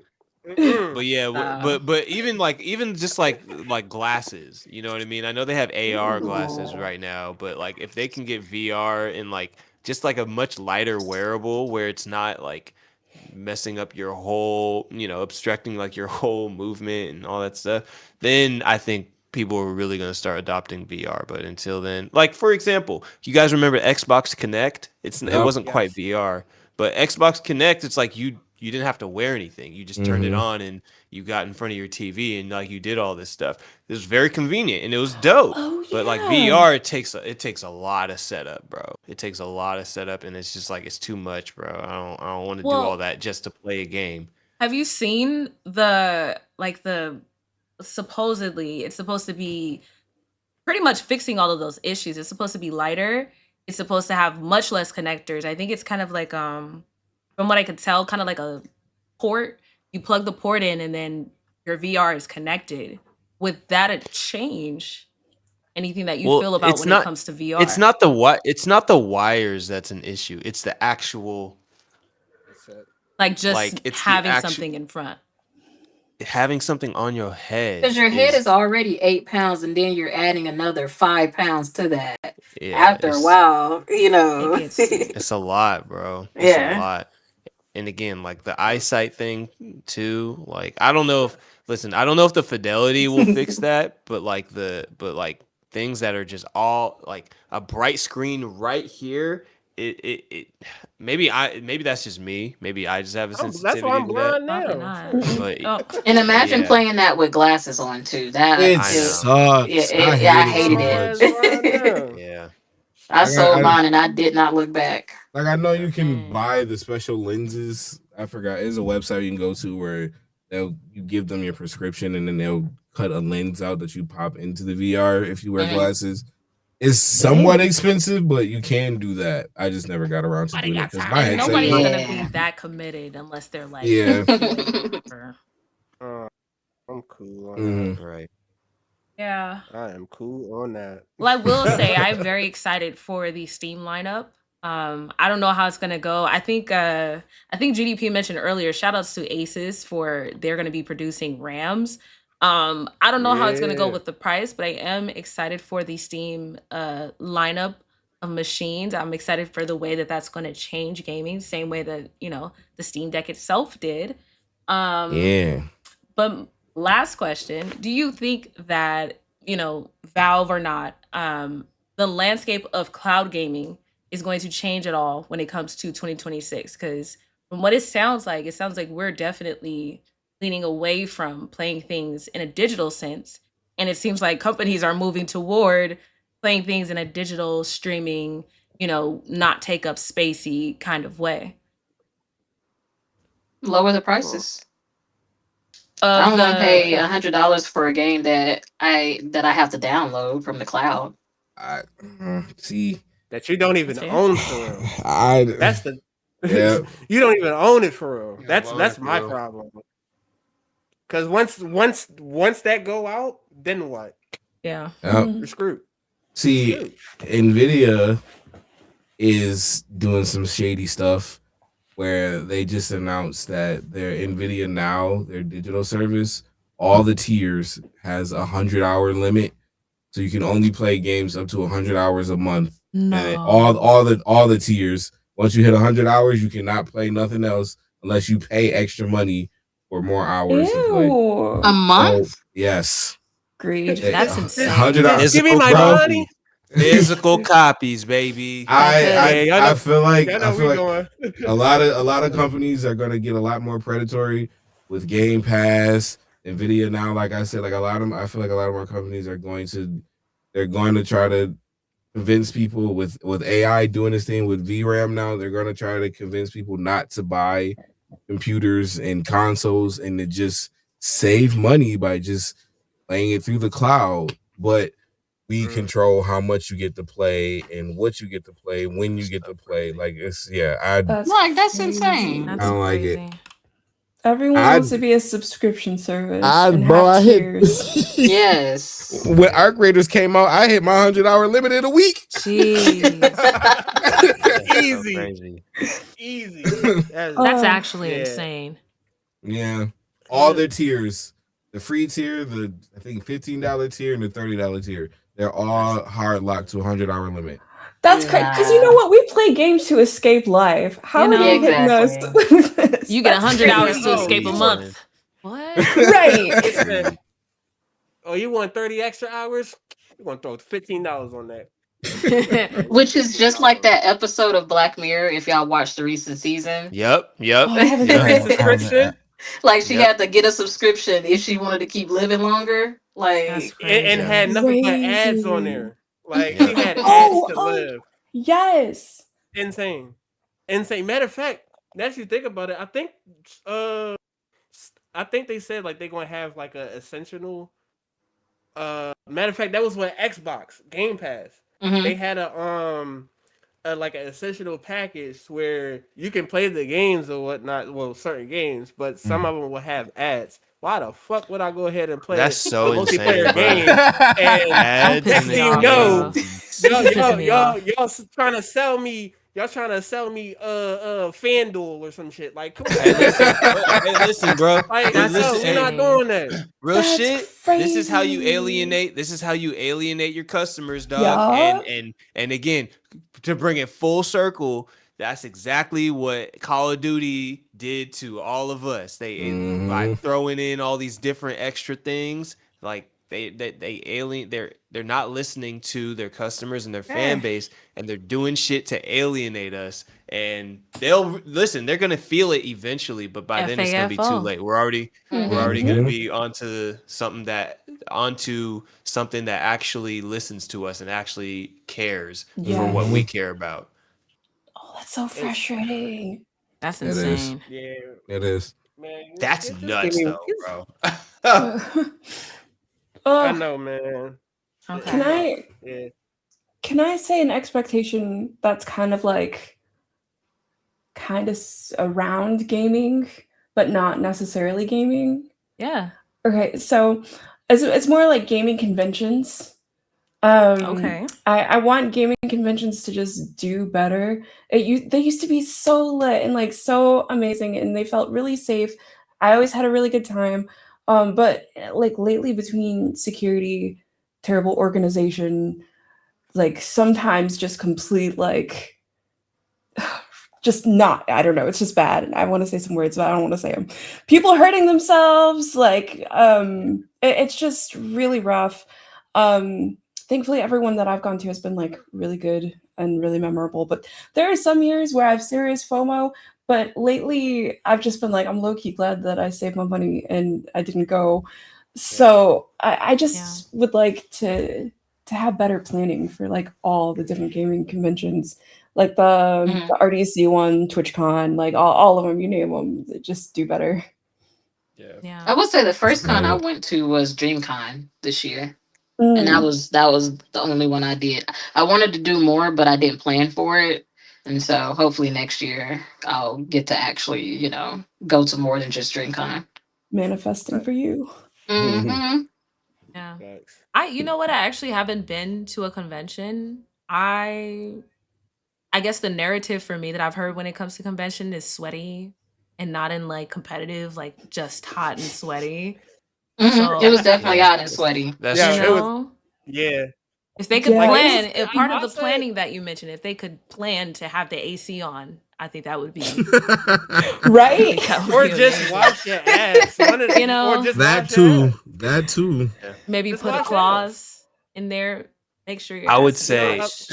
a lot of start people small. hygiene. Yeah, Hmm. For real. a Start lot of people hygiene ain't the greatest. if you choose a con, I would say What happened start with her? small. My first con was actually Comic Con San Diego. Mm, I'm It was Are a jealous. you lot. It okay? was I bet that no was no no. It was overwhelming. we somebody had extra pass like and they just gave it to us, which was really nice. But it was a lot, and I was very anxious the entire time to the point where I couldn't really enjoy it. And this was in like 2018, so this is like pre-pandemic, so Hmm. Yeah. there wasn't as much anxiety as there would likely be now. But Mhm. even still, I look back and I'm just kind of like I'm now at the point where I actually prefer like a smaller con, because even when we were at DreamCon, I was like, this is a lot, bro. There was a lot No, it going was on. a lot. There was a Yeah. Hmm. lot going on. Mhm. But I think the thing that helped at DreamCon was like we kind of had an idea of the things that we wanted to do. You know what I Yeah. mean? So if you can like find something where it's like, okay, before you even get to the city that the con is at, like have like a list of things you want to do each day, and just and just go and then Yeah. leave when you're done, then that makes it a little more doable. But I would say start small. Go to like a much more niche con first, and like get your footing and understand like what there is to expect. Because yeah, when you start going to these big cons, and I already know DreamCon's about to be massive next year. Hmm. Like they just Hmm. there's more and more momentum. Just yeah, just know that it is sweaty, and there's a lot of people and there's a lot of foolishness, And a lot and of people with their phones out streaming and stuff too. So yeah, yeah. I Literally, couldn't like. imagine TwitchCon. I know a lot of people didn't go this Yeah, year. Twitch. I like I went. did it I for went. You I did it went? for a little bit. Yeah. Wait, how? Yeah, Breezy. How was TwitchCon this year? It was. Yeah. I don't, Again, are you like all okay? the I'm good, but just like the amount of people from Kick that goes to TwitchCon and then just try to be Oh, jerks for no A reason. And nuisance. like Yeah. a lot of Kick people think loud equals funny. So like Yeah. you hear a lot of yelling for no reason. Like Hmm. it's just, and then the whole Emiru things, that made me mad. All those people that just stood there, no one questioned anything. Like Yeah. yes.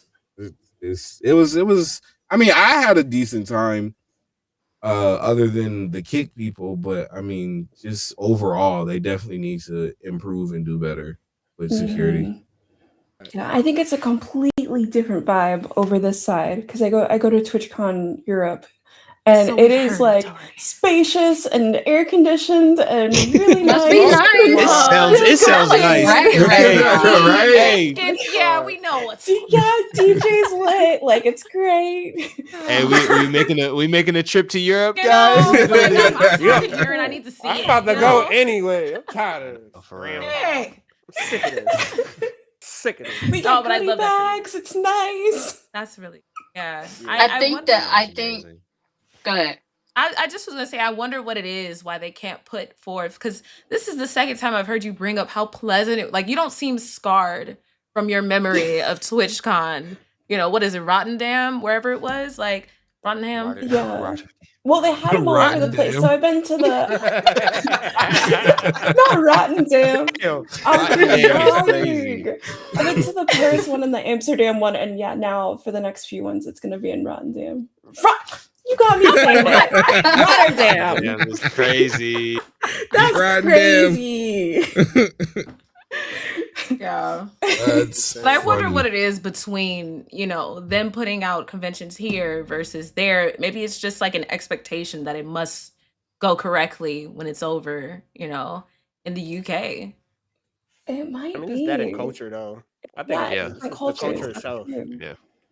It's I was gonna say not. everybody They- here the is way just that they- so We just be doing shit. obnoxious and Entitled. self-centered Yeah, like, it's so and all extra. over the place, want to be seen. Yeah.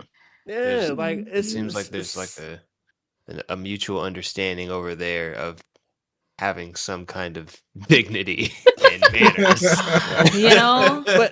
but that's like majority of the events out there in Europe. Like every from festivals to conventions, all types of stuff. It's just everything seems organized and just chill over there. Hey y'all, what You are know we what I'm saying? doing here? You Like, know? come on, bro. That's what what are I'm we saying. doing so here? happy. Like, You know, where's yo, Atari? Gallup. Why Let me are we smiling. still here? Don't Yo, paint in Gallup, her Gallup, eyes, like Gallup, bro. Yeah. The amount What of we dance doing? videos, like them dance competition on festivals and shit, like all of those is over in Paris. Oh yeah. I'm trying Dog. to slide. Dog. Them, Listen. yo, they are amazing. Listen, Like, I will the say every ones place here- has their problems, but Nah. True, but Nah. no. No, real shit. I think I'll take those problems over the No. problems we You have know? We well, might have to in person raid Atari. We might. Hey, real please. Listen, please. I will Real jump shit. out the battle bus to go down there. No problem. What? Absolutely. No, Man. that's crazy. You're like, oh, TwitchCon sucks out there. It's amazing. Yeah, I don't know we what get you guys are gift talking about. bags. We got Yeah, AC. Yeah, what? It's She said I bad. walked in. She said I We walked People said in. not good shoulder day checking to you. each Flowing, other. She said hair was just flowing. Shirt You just know? like my Right? I had Dutch people Looking like saying Michael Grand Jackson. Rising's queen. No, I'm just kidding. That's crazy. They weren't doing all that. Grand Rising. I was like, whoa. I was about to store that in the notes. Yeah, dang. Okay. Well, does anybody have any final thoughts on expectations before we close for the evening? Man. Yeah, I'm curious to see, and this isn't like an expectation, but I'm just curious to see what happens with content creation in general. I think right now it's the wild, wild west in terms of picking a platform. You know what I mean? I think there was a time, like, post pandemic, in pandemic time, there was a time when like Twitch was like the winner. Twitch and TikTok were like the winner for different reasons. Twitch being streaming and community, TikTok being like short form.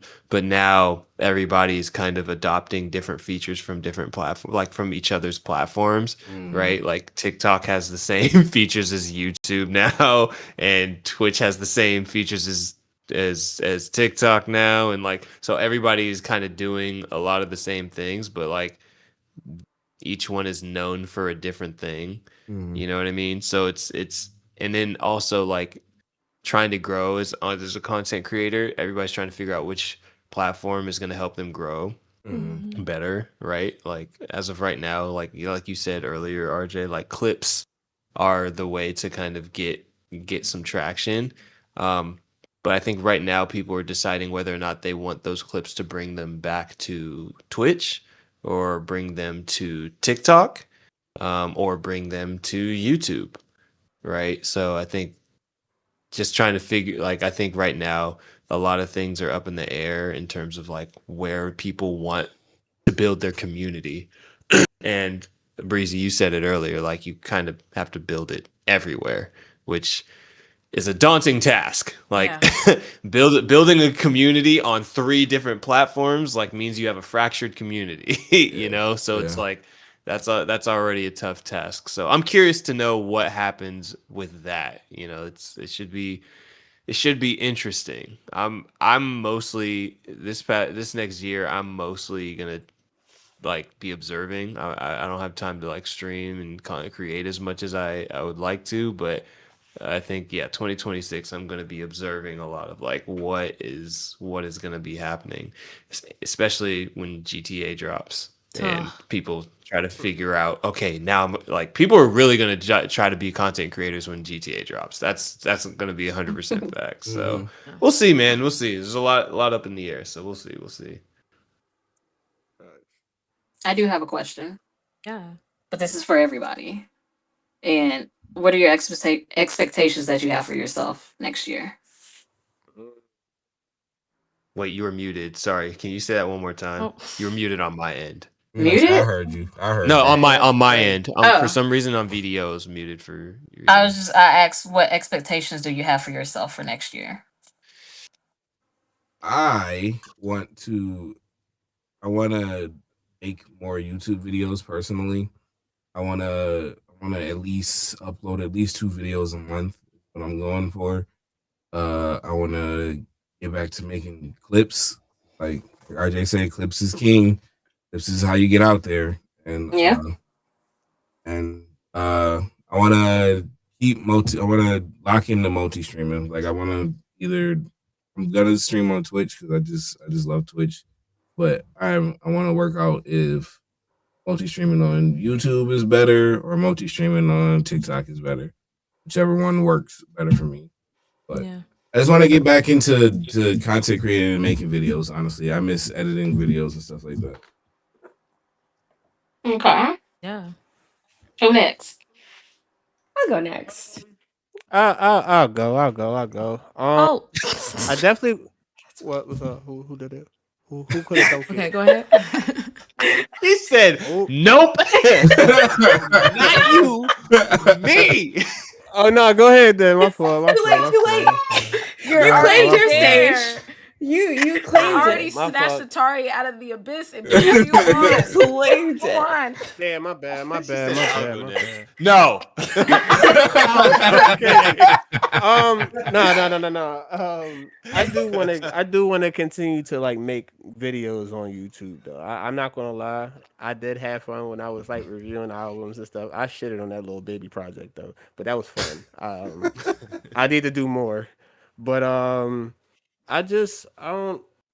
I do want to stream a little bit more. My schedule has been all over the place, so I'm trying to like work on It's me. better time management. Better time management. Um do a lot more collaborative streams too. Cuz I feel like, those streams were the ones, man. Those are really like insane streams. I enjoyed myself with doing those and just doing and also like doing more. I want to say I want to do more IRL streams, but doing active IRL streams instead of those obnoxious, you know, IRLs that people normally will watch. You know what I'm saying? Mhm. Like gym streams. I want to get back. I want to do like I want to try to like roller skate too. I want to get back into skating. So um just being active and doing doing stuff. I think that'd be fun. You and try to get into dance as well. So that should be fun. I mean, that's what I'm looking forward to. Just have some, still have my same content, but also add some implement some new stuff too. But Mhm. that's about it. Yeah. Heck And yeah. Atari, we're gonna make sure Yeah. Oh, sorry. You got it. You got it. You got it. You got it. I'm so You sorry. I'm get a sorry. turn. That was so Everybody. funny. That was so funny. Um, So so I got one. So I'm just I'm kidding. crying. I'm joking. I'm joking. No, so this past year was rough for me, like health wise. So I had to take a break from a lot of content creation. I stopped like social media for a while. So um my plan is to do more consistent streaming. Um and get back to doing my videos, like my game review videos on YouTube, because I felt like I had a cute little niche being like neurodivergent and having ADHD. I was doing a lot of indie reviews for ADHD people and saying like, is this game ADHD friendly? And like the things that I liked about it and what it helped, if there were any like accessibility things, the game mechanics that either helped, did it give you dopamine hits, like all of that thing. So I want to do more of those.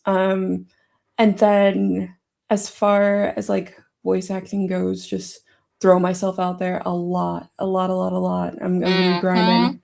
So, and I have a few people who are in the industry here, so getting their feedback and their advice and stuff. So yeah. Which one of y'all next? Which one of y'all? Which one of y'all? Yeah, yeah. Us. It Us. had to be Egg us. up. Yeah, yeah, Us. yeah. Which one of y'all? I love us. Oh my god. Yeah. Which one of y'all come home with trigger? Yo, everything is connected, bro. I swear. Like, oh man. Kindred spirits. I love black people. I Yeah, what can't. was it? Kindled spirits. Yeah, yeah. Yeah, kindred Kindled spirits. Kindled spirits, Love bro. it. Yeah, Breezy. I'll put you on the spot here. Me? I mean, I kind of went. I guess one Wait, more did thing Yo, I you can really? it's add. you. It's Yeah, me. one more Yeah, he thing started off. one more thing I will add though. I want to Oh yeah. put my opinion on stuff out there more too. Like I've noticed over this past year, like I like watching people's opinion on stuff to see how people feel. And I thought like, why don't I do that? Why am I scared to let people know how I feel? So this year, 2026, I do plan on making videos where I share my opinion on stuff. So I think for me, my goal when it comes to 2026 is really to do like more action. I think streaming for me is funnest when, I'm well planned out. Yeah, definitely. But when I'm putting action behind those plans, I think that this year specifically was a really deep think year for me. And I think that that's great.